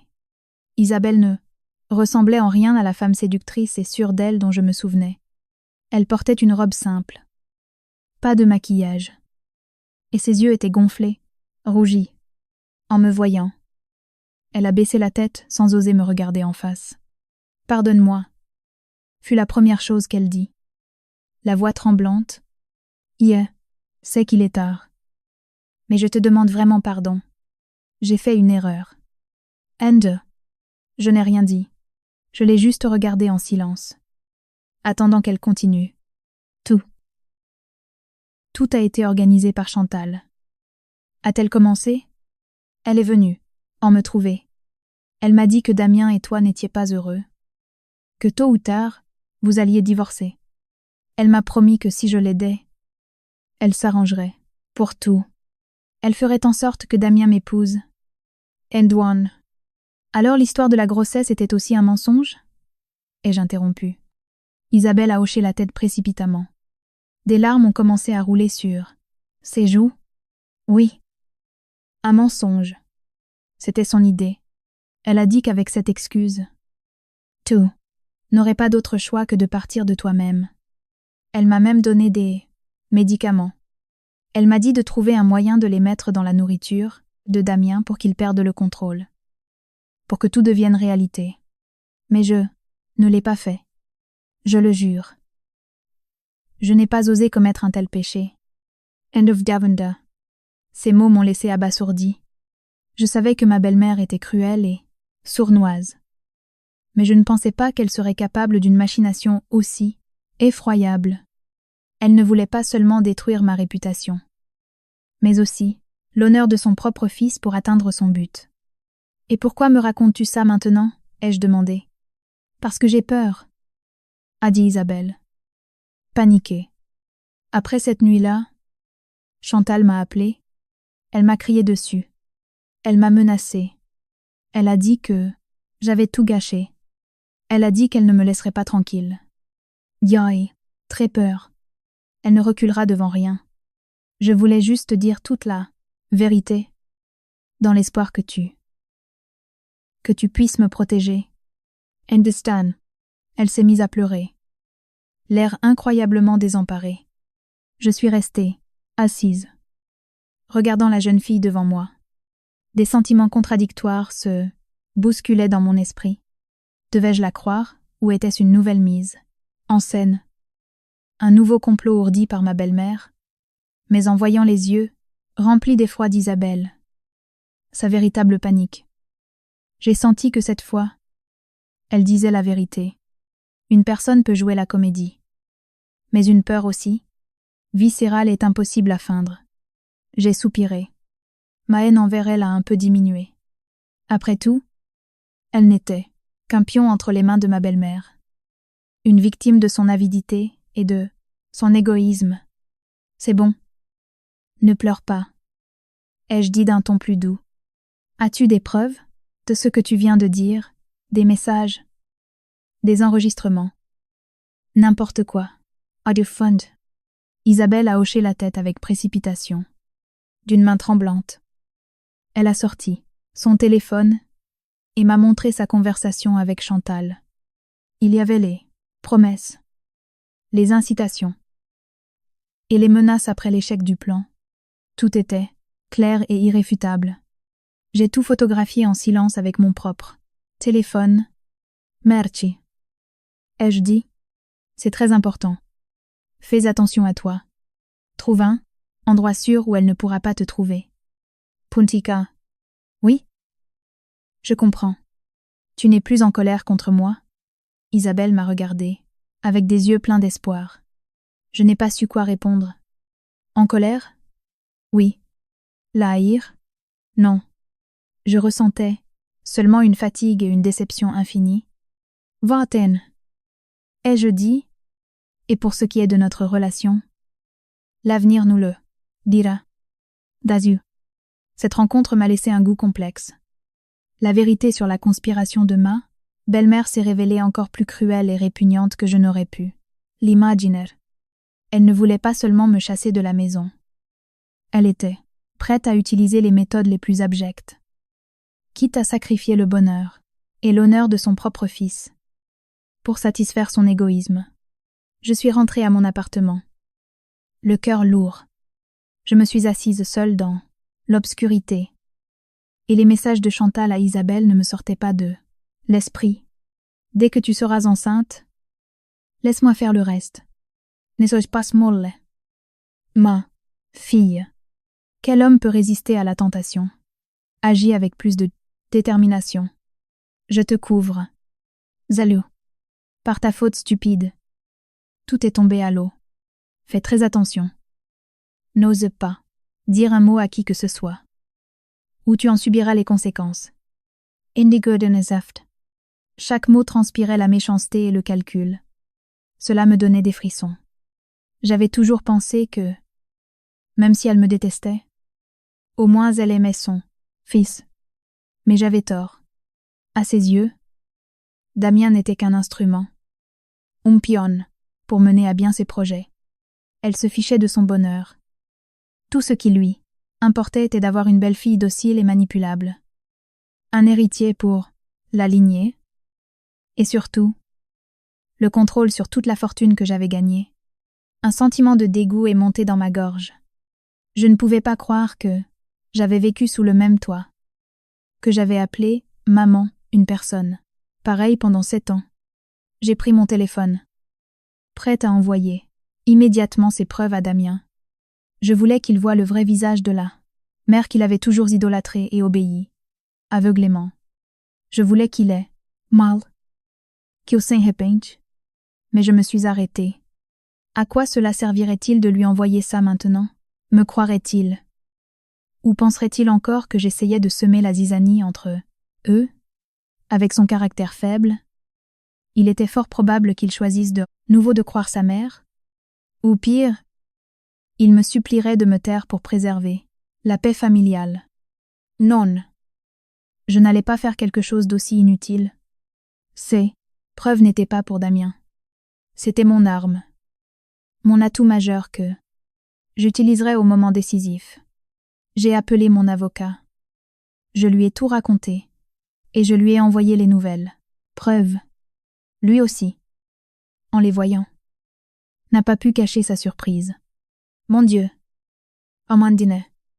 Ce n'est plus un simple conflit familial. Dans les actions de Chantal, il y a des éléments d'incitation à commettre des actes illicites et de diffamation. Nous pourrions tout à fait porter plainte contre elle. Et Namostré. Je sais. Ai-je répondu calmement. Mais pas maintenant. Laissons couler. Pour le moment, je veux voir de quoi d'autre ils sont capables. En flot. Les jours suivants, j'ai repris le cours de ma vie en essayant de ne pas laisser ces événements affecter mon travail ou mon moral. Je continuais d'aller au bureau tous les jours, dirigeant mes projets, incarnant une directrice forte et déterminée. Seule Sophie et mon avocat connaissaient la tempête qui faisait rage. En moi. Une semaine plus tard, un matin, alors que j'étais en réunion avec des associés, Mon téléphone n'arrêtait pas de vibrer. C'était le numéro de Sophie. L'intuition m'a dit que quelque chose de grave s'était produit. Je me suis excusée, précipitamment, et je suis sortie pour répondre. Amandine. Viens vite à l'hôpital. La voix de Sophie. À l'autre bout du fil, était paniquée. Maman. Maman a perdu connaissance. Ils l'ont emmenée en soins intensifs. Infant. Mon cœur a fait un bond. Malgré toute la haine pour ce qu'elle m'avait fait, innocenti, entendant qu'il lui était arrivé quelque chose. Je n'ai pas pu m'empêcher de m'inquiéter.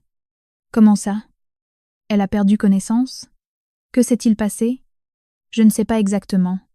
Papa dit que ce matin, des hommes étranges sont tout venus à la maison. Ils se sont présentés comme des huissiers. Ils ont fait un scandale. Ils ont dit que Damien avait emprunté une somme astronomique pour une affaire, mais que ça avait échoué et que maintenant il ne pouvait pas rembourser. Maman, en entendant ça, n'a pas supporté le choc et s'est évanoui. Un défi ou deux. Des dettes? Damien avait emprunté de l'argent à des créanciers? Que se passe-t-il? Où est Damien? Pourquoi a-t-il laissé ces gens venir chez vous faire un scandale? Ai-je demandé. Je ne sais pas où est Damien. J'ai essayé de l'appeler toute la matinée. Mais il ne répond pas. Viens à l'hôpital américain de Neuilly. Papa et moi sommes là. Ikura, a dit Sophie avant de raccrocher précipitamment. Je suis restée figée au milieu du couloir. Ma tête tournait. Un problème après. L'autre. Les malheurs ne s'arrêtaient pas. Quels autres terribles secrets me cachait mon mari? J'ai annulé la réunion en urgence. Je suis sortie du bureau, en courant, et j'ai pris un taxi pour l'hôpital. Dans l'unité de soins intensifs, Chantal était allongée sur un lit. Son visage était pâle. Elle avait une perfusion dans le bras. À ses côtés se tenaient Jean-Pierre et Sophie, les visages angoissés. En me voyant, Jean-Pierre a soupiré. « Amandine, tu es venue? Heavens one. Beau papa. Comment va Chantal? Que disent les médecins? » ai-je demandé. Les médecins disent qu'elle a subi un choc psychologique très violent qui a provoqué une forte hausse de tension. Heureusement, nous sommes arrivés à temps. Mais elle va devoir rester en observation, a dit Jean-Pierre, épuisé. Et cette histoire de dette? Beau papa? Damien? Je n'en sais rien non plus. A-t-il dit? En secouant la tête, il n'a jamais rien dit de ses affaires. J'essaie aussi de l'appeler. Mais sans succès. Vaurien a fait des siennes et a disparu. Bomb sex. À cet instant, un médecin est sorti de la réanimation. La famille de la patiente? Oui. C'est nous. S'est empressé de répondre Jean-Pierre. Le médecin nous a regardés avec un air grave. La patiente est momentanément hors de danger. Mais son état reste très fragile. Le plus important maintenant, c'est son état psychologique. Nous avons détecté des signes de dépression sévère. La famille doit faire très attention, lui éviter toute nouvelle contrariété. And the fro. Dépression sévère. Nous sommes tous restés glacés. Il s'avérait que, derrière le masque de la femme impérieuse et mordante, se cachait simplement une femme avec ses propres failles et ses douleurs. Peut être que toutes ces intrigues qu'elle avait tissées étaient en partie dues à cette maladie psychologique. J'ai regardé la femme allongée, immobile dans son lit. Et un sentiment étrange a surgi en moi. La haine a semblé s'apaiser. Et à sa place est apparu quelque chose qui ressemblait à de la compassion. La nouvelle de l'hospitalisation de ma belle-mère et de la disparition de Damien, couplée à cette dette colossale, s'est répandue comme une traînée de poudre dans la famille. La dépression de Chantal a été la bombe à retardement, qui a exposé toutes les blessures cachées et les tensions qu'elle supportait. Aucun de nous, pas même Jean-Pierre, ne s'en était rendu compte. Toute la belle famille, les autres enfants et belles-filles, en apprenant la nouvelle, ont aussi accouru à l'hôpital. Mais ils ne sont pas venus par inquiétude pour la santé de leur mère. Ils sont venus par peur. Ils craignaient que la dette de Damien ne les éclabousse. Ils craignaient que leur famille, toujours si respectable en apparence, ne s'effondre. Ils se sont agglutinés autour du lit. Les uns se lamentaient. Les autres faisaient des reproches. Mon Dieu, comment Damien peut-il être aussi stupide? Qu'allons-nous faire si ces huissiers viennent chez nous? Comment allons-nous regarder nos voisins en fâté? Personne ne demandait comment allait Chantal. Ils ne se souciaient que d'eux-mêmes, de leur réputation bourgeoise. J'étais debout dans un coin de la chambre, observant en silence. La scène me paraissait absurde. Une famille sans une once d'amour véritable. Jean-Pierre, après le choc initial, a retrouvé son calme de chef de famille. Elle a coupé court aux lamentations inutiles. Silence. Tout le monde, a-t-il rugi. Ce n'est pas le moment de se détrer, plaindre. Votre mère est clouée sur ce lit. Le plus important maintenant. Geste, de retrouver Damien et de comprendre ce qui s'est passé. Et de la dette, si elle était réelle. Nous la réglerons ensemble. Nous ne pouvons pas permettre qu'on se moque de nous. Dodoli. Ces paroles les ont tous fait taire. Mais je savais que ce n'était qu'une trêve, temporaire. La régler ensemble. Qui allait la régler? Je savais qu'à la fin, ce fardeau retomberait encore sur mes épaules. Car dans toute cette famille, j'étais la seule à avoir une capacité financière suffisante. Je n'ai rien dit. Je suis simplement sortie en silence, leur laissant l'espace pour leurs conseils de famille. Je savais que je n'appartenais plus à cet endroit. Je suis sortie dans le couloir. J'ai trouvé un banc vide et je me suis assise. J'ai pris mon téléphone, prête à appeler mon avocat pour lui demander quoi faire dans cette situation, mais j'ai changé d'avis. Je voulais voir combien de temps mon mari parfait fuirait ses responsabilités. 2 jours se sont écoulés. Damien ne donnait toujours pas signe de vie. Son téléphone était éteint. Personne n'arrivait à le joindre. Les créanciers appelaient et envoyaient des menaces tous les jours. Non seulement à Jean-Pierre, mais à tous ses frères et sœurs. L'atmosphère dans la famille était devenue extrêmement tendue. À la limite de la panique, Chantal, en reprenant connaissance et en apprenant ce que son fils avait fait, replongée dans le désespoir. Elle ne disait rien. Elle restait allongée dans son lit, fixant le plafond. Elle semblait profondément malheureuse, malgré tout le mal qu'elle m'avait fait. En la voyant ainsi, je ne pouvais m'empêcher d'avoir de la peine pour elle. Ce soir-là, alors que je préparais le dîner dans la cuisine de mon appartement parisien, la sonnette a retenti. J'ai regardé l'écran de l'interphone. C'était Damien. Il avait l'air encore pire que lors de notre dernière rencontre. Mal, rasé, les vêtements froissés, les yeux cernés, plein de fatigue et de désespoir. J'ai hésité, qui ne sachant pas si je devais lui ouvrir. Puis j'ai décidé de l'affronter face à face. Pour la dernière fois, j'ai ouvert la porte. Il m'a regardé avec ses yeux rougis. Amandine. Il a voulu dire quelque chose. Mais c'est tout. Entre eux. Ai-je dit calmement. Il est entré en silence et s'est effondré sur le canapé.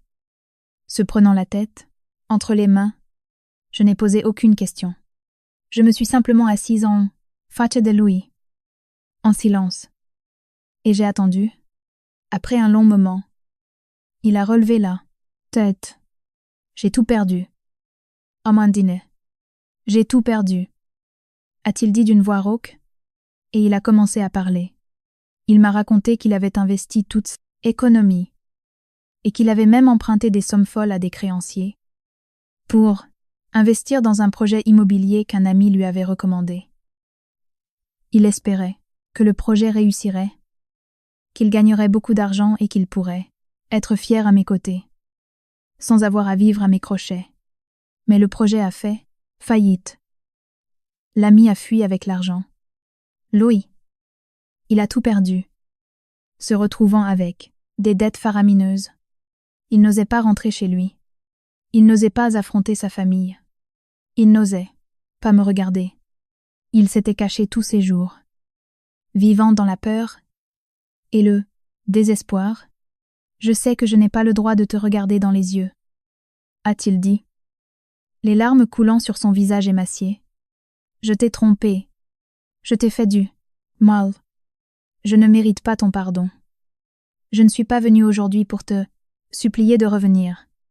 Je voulais juste te donner ça. Hamzy, d'une main tremblante. Il a sorti de la poche de sa veste des papiers signés. C'était la requête en divorce. J'accepte toutes tes conditions. La maison au Vésinet. Les biens. Tout est à toi. Je ne veux rien. Je te demande juste une chose. Prends soin de mes parents. Ils sont vieux. Ils n'y sont pour rien. Isn't overheard. J'ai regardé les papiers du divorce sur la table basse en verre. Puis l'homme, devant moi, l'espace d'un instant. J'ai failli m'attendrir. Mais je me suis rappelé tout ce que lui et sa famille m'avaient fait.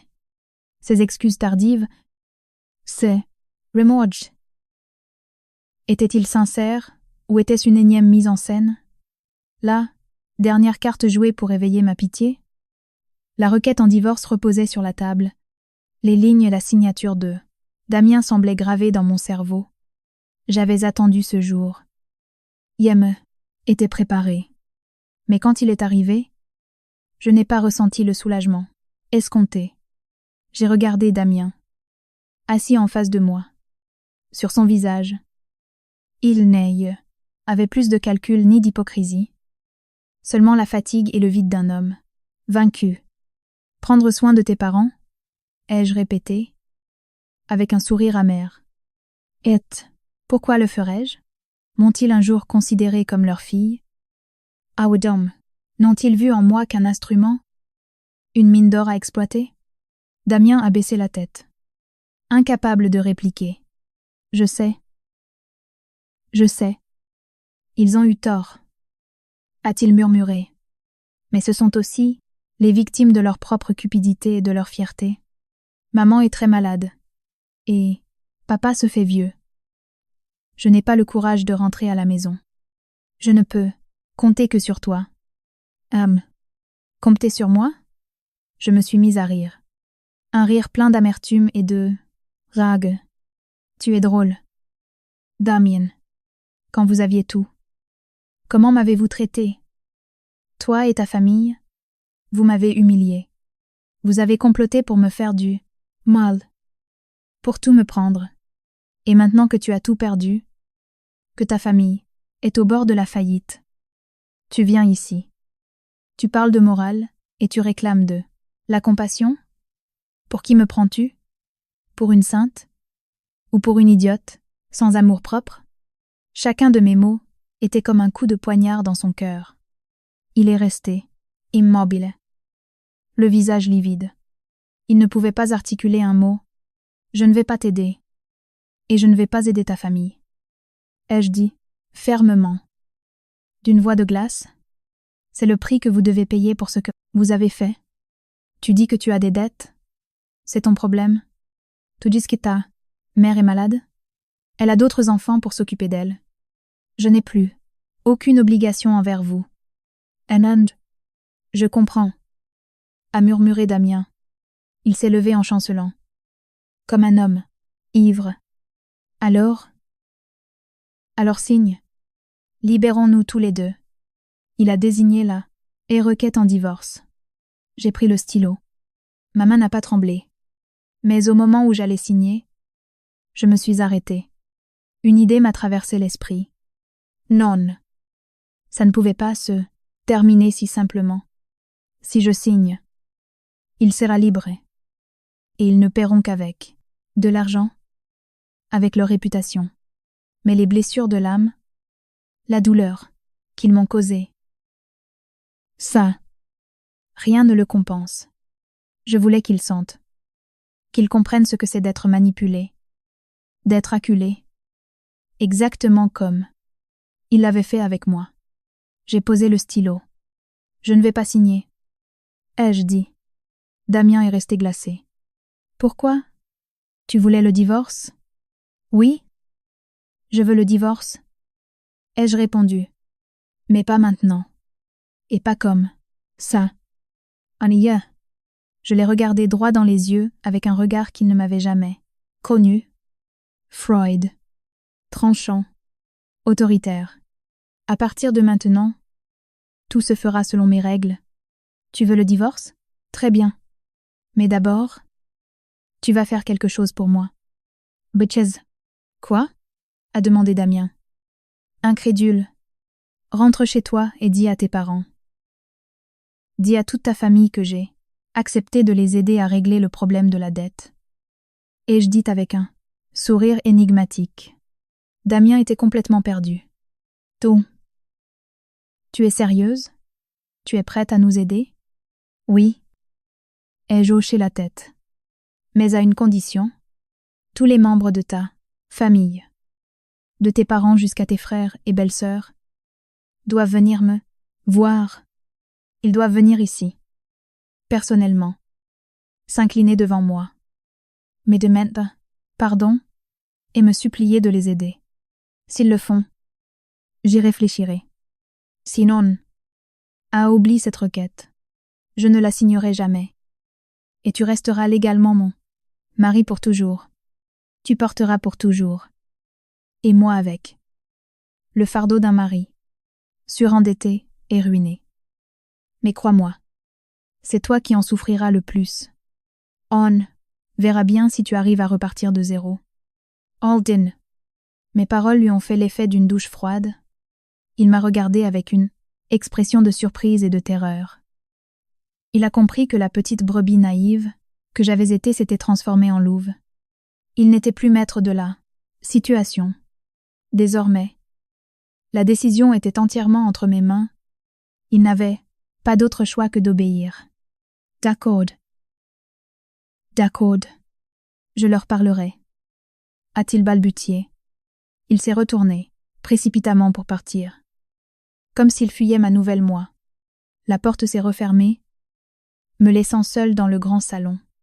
Je ne savais pas si j'avais pris la bonne décision, mais je savais que je ne pouvais pas les laisser s'en tirer à si bon compte. Je voulais qu'ils paient pour leur arrogance. Je voulais qu'ils s'inclinent devant la personne qu'ils avaient autrefois méprisée et humiliée. Mon spectacle n'était pas encore terminé.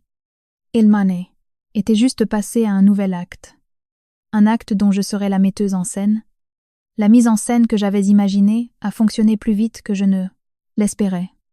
2 jours plus tard seulement, dans l'après-midi, la sonnette de mon appartement a retenti. Sur l'écran de l'interphone, j'ai vu une image que je n'oublierai probablement jamais de toute ma vie. Toute la belle famille était sur mon palier. Jean-Pierre, Chantal, les 2 autres fils avec leurs épouses, la petite sœur, et Damien lui-même étaient là. Ayant perdu toute leur arrogance et leur snobisme habituel. Sur leur visage se lisait la honte, l'embarras, et même la peur. Je les ai fait attendre un bon moment, pour qu'ils ressentent ce que c'est que d'attendre sans espoir. Puis j'ai ouvert lentement la porte. « Vous désirez quelque chose ?» ai-je demandé avec indifférence. Bien qu'à l'intérieur. C'était la tempête. Le premier à parler fut Jean-Pierre. Il a fait un pas en avant et s'est incliné. « Amandine, nous sommes venus te demander pardon. Te believons. » Puis, Omparoun, de Chantal, qui m'avait autrefois considérée comme une ennemie, aux frères et à leurs épouses qui lui donnaient toujours raison par le passé. Tous se sont inclinés. Des mots d'excuse, des mots qu'ils avaient du mal à prononcer, qui sonnaient de façon maladroite, mais qui étaient des excuses, sincères, car ils savaient que j'étais désormais leur seul espoir de salut. Je n'ai rien dit. Je suis simplement restée debout à les regarder en silence. Et voulais qu'ils se souviennent de ce moment. Le moment où ils ont dû s'humilier devant la personne qu'ils considéraient comme inférieure. Finalement, Yai, parlez. Très bien. Entres. Dachondand. Je me suis retournée et je suis entrée. Ils m'ont suivi en silence. Comme un groupe de coupables attendant leur sentence. Je les ai invités à s'asseoir sur le canapé. Et je me suis installée dans le fauteuil en face. Assumantma, position de maîtresse des lieux qui décide de tout. Tu as promis d'aider notre famille. C'est Damien qui a été le premier à briser le silence. Sa voix était pleine d'espoir. Oui. Je l'ai promis. Ai-je répondu. Et je tiendrai parole. Je paierai votre dette. Ok. Un soupir de soulagement a parcouru le salon. Mais j'ai levé la main pour indiquer qu'il était trop tôt pour se réjouir. Ma voix s'est durcie. Mais mon aide n'est pas gratuite. J'ai mes conditions. Domanaida. Quelles conditions? Ma fille? Parle. S'est empressé de dire. Jean-Pierre. Oloblena. N'importe quoi. Du moment que tu nous aides à surmonter cela. Nous sommes d'accord sur tout. Namdelaven. Parfait. J'ai souri froidement. Mes conditions sont très simples. Premièrement, la maison du Vésinet. Yelanchard. C'est ma propriété. Et cela ne se discutait pas. Deuxièmement, tout le reste de notre patrimoine conjugal. Why, compris les voitures, les portefeuilles d'actions et les économies. Je l'utiliserai pour éponger la dette de Damien. Après l'avoir payé, s'il restait quelque chose, je n'en garderai pas un centime. Nous considérons cela comme une compensation pour le préjudice moral subi. Troisièmement, et c'est le plus important. Amsouli. J'ai fait une pause et je les ai tous regardés dans les yeux.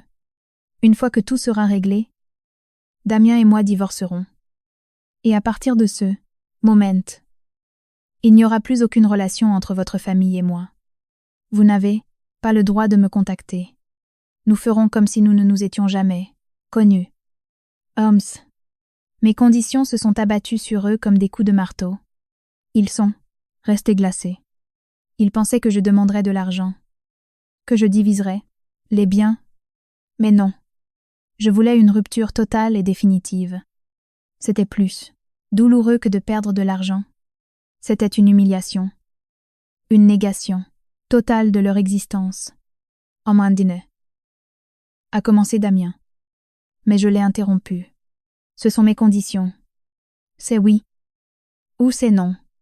Si vous êtes d'accord, je ferai le virement demain chez le notaire. Sinon, je vous prie de partir. Aminotorge déchirerai la requête en divorce. Et vous vous débrouillerez vous-même avec les créanciers. That's one. Je les avais mis dans une impasse. D'un côté, ma liberté et leur ruine. Discret. L'autre, une dépendance temporaire et la sauvegarde de leur nom. Ils se sont regardés. Leur regard était rempli d'une torture silencieuse. Finalement, Jean-Pierre a pris la décision. D'accord. Nous acceptons. A-t-il dit avec amertume. Le lendemain, j'ai tenu parole. J'ai utilisé une partie de notre patrimoine, commun pour régler intégralement la dette de Damien. Tout a été résolu. Ça, qui famille a évité le scandale et la faillite. Mais ils ont perdu quelque chose de bien plus précieux. Leur fierté, conformément à l'accord. 1 mois plus tard, Damien et moi avons officiellement divorcé. Ce jour-là, au tribunal de grande instance de Paris, il n'y avait que nous deux. Ni famille, ni amis. La procédure a été rapide et silencieuse. N, tenant le jugement de divorce, je n'ai ressenti ni joie ni peine. Juste une étrange paix. J'étais vraiment libre. En sortant du tribunal, Damien m'attendait sur les marches. Merci, a-t-il dit d'une voix rauque. Et pardonne-moi. Envleite. Je n'ai rien répondu. J'ai juste hoché la tête et je me suis éloignée. Yenai, c'est pas regarder en arrière. Le passé était derrière moi. Devant moi m'attendait une nouvelle vie. Ma vie après le divorce a été étonnamment paisible. Fini les événements mondains, hypocrites, les remarques cinglantes, La pression de devoir plaire à tout le monde. J'ai consacré la majeure partie de mon temps à moi-même et à la réorganisation de mon entreprise. J'ai vendu la maison du Vésinet, qui contenait trop de mauvais souvenirs. J'ai acheté un vaste appartement plus moderne avec une terrasse sur les toits de Paris, baigné de soleil. C'était là mon véritable foyer. J'ai également décidé de ne plus diriger mon entreprise directement.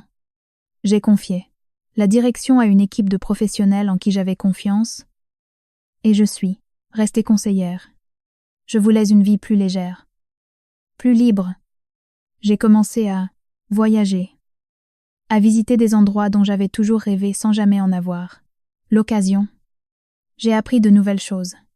Jouer du piano, peindre, retrouver la joie dans les choses les plus simples. Parfois, des nouvelles de la famille de Damien me parvenaient par des quasi-connaissances communes. Après que j'ai payé la dette, ils n'ont pas fait faillite. Mais le prix à payer a été lourd. Ils ont perdu leur réputation dans les cercles mondains et professionnels parisiens. Plus personne ne voulait faire d'affaires avec une famille traînant de telles casseroles. Leurs affaires ont décliné. Damien, après le divorce, a essayé de repartir à zéro. Mais l'ombre du passé était trop pesante. Il n'a pas trouvé de bon poste. Et aucune femme ne voulait s'engager avec lui. Il vivait une vie solitaire et isolée. Sa mère, Chantal, après le choc, s'est affaiblie de jour en jour. Elle a cessé d'être mordante, despotique. Elle est devenue silencieuse et introvertie. Peut être qu'à la fin, désafiée. Elle a pris conscience de ses erreurs. J'écoutais ses nouvelles sans aucune émotion. Toutes les rancœurs s'étaient évanouies le jour où j'avais quitté le tribunal. Qu'ils vivent bien ou mal, n'était plus mon affaire. Un après-midi, alors que j'étais assise sur ma terrasse en train de lire. Mon téléphone a sonné. C'était Sophie. Amandine. Tu es libre? Je peux passer te voir? Sa voix était aussi joyeuse que d'habitude. Bien sûr. Viens quand tu veux. Et je souris. Peu de temps après. Sophie est arrivée. Elle portait un panier de fruits et un sourire radieux. Elle avait mûri et était encore plus belle. Mon Dieu. Tu as rajeuni de 10 ans. A-t-elle plaisanté?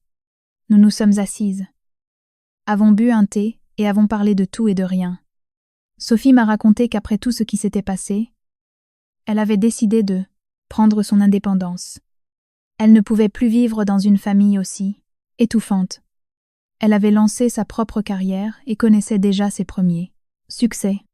J'ai beaucoup appris de toi, a-t-elle dit, une sincérité touchante dans le voici. Regarde, tu m'as appris qu'une femme doit toujours s'aimer et se faire respecter. Et moi. Je te suis reconnaissante. Ai-je répondu? Si tu ne m'avais pas prévenu ce jour-là, je n'aurais pu être pas ce que j'ai aujourd'hui. In www. Nous nous sommes regardés et avons souri. Entre nous, il n'y avait plus une relation de belle-sœur, mais une véritable amitié. Avant de partir, Sophie m'a tendu une enveloppe. C'est pour ma fête de fiançailles. J'aimerais tellement que tu sois là. Amina. Bien sûr que j'y serai. Ai-je dit en prenant l'invitation. En voyant Sophie disparaître par la porte, j'ai ressenti une douce chaleur dans l'âme. Il s'avérait qu'en fin de compte, non seulement je m'étais retrouvée, moi-même, mais j'avais aussi gagné une amie précieuse. La vie est parfois surprenante. Elle vous prend quelque chose, mais vous donne souvent bien plus en retour. Je me suis replongée dans mon livre. Une légère brise a apporté le parfum du jasmin qui poussait sur ma terrasse. J'ai fermé les yeux, savourant cette tranquillité absolue. Le passé était une leçon, le présent un cadeau. Et l'avenir, je le savais, serait un voyage rempli d'espoir.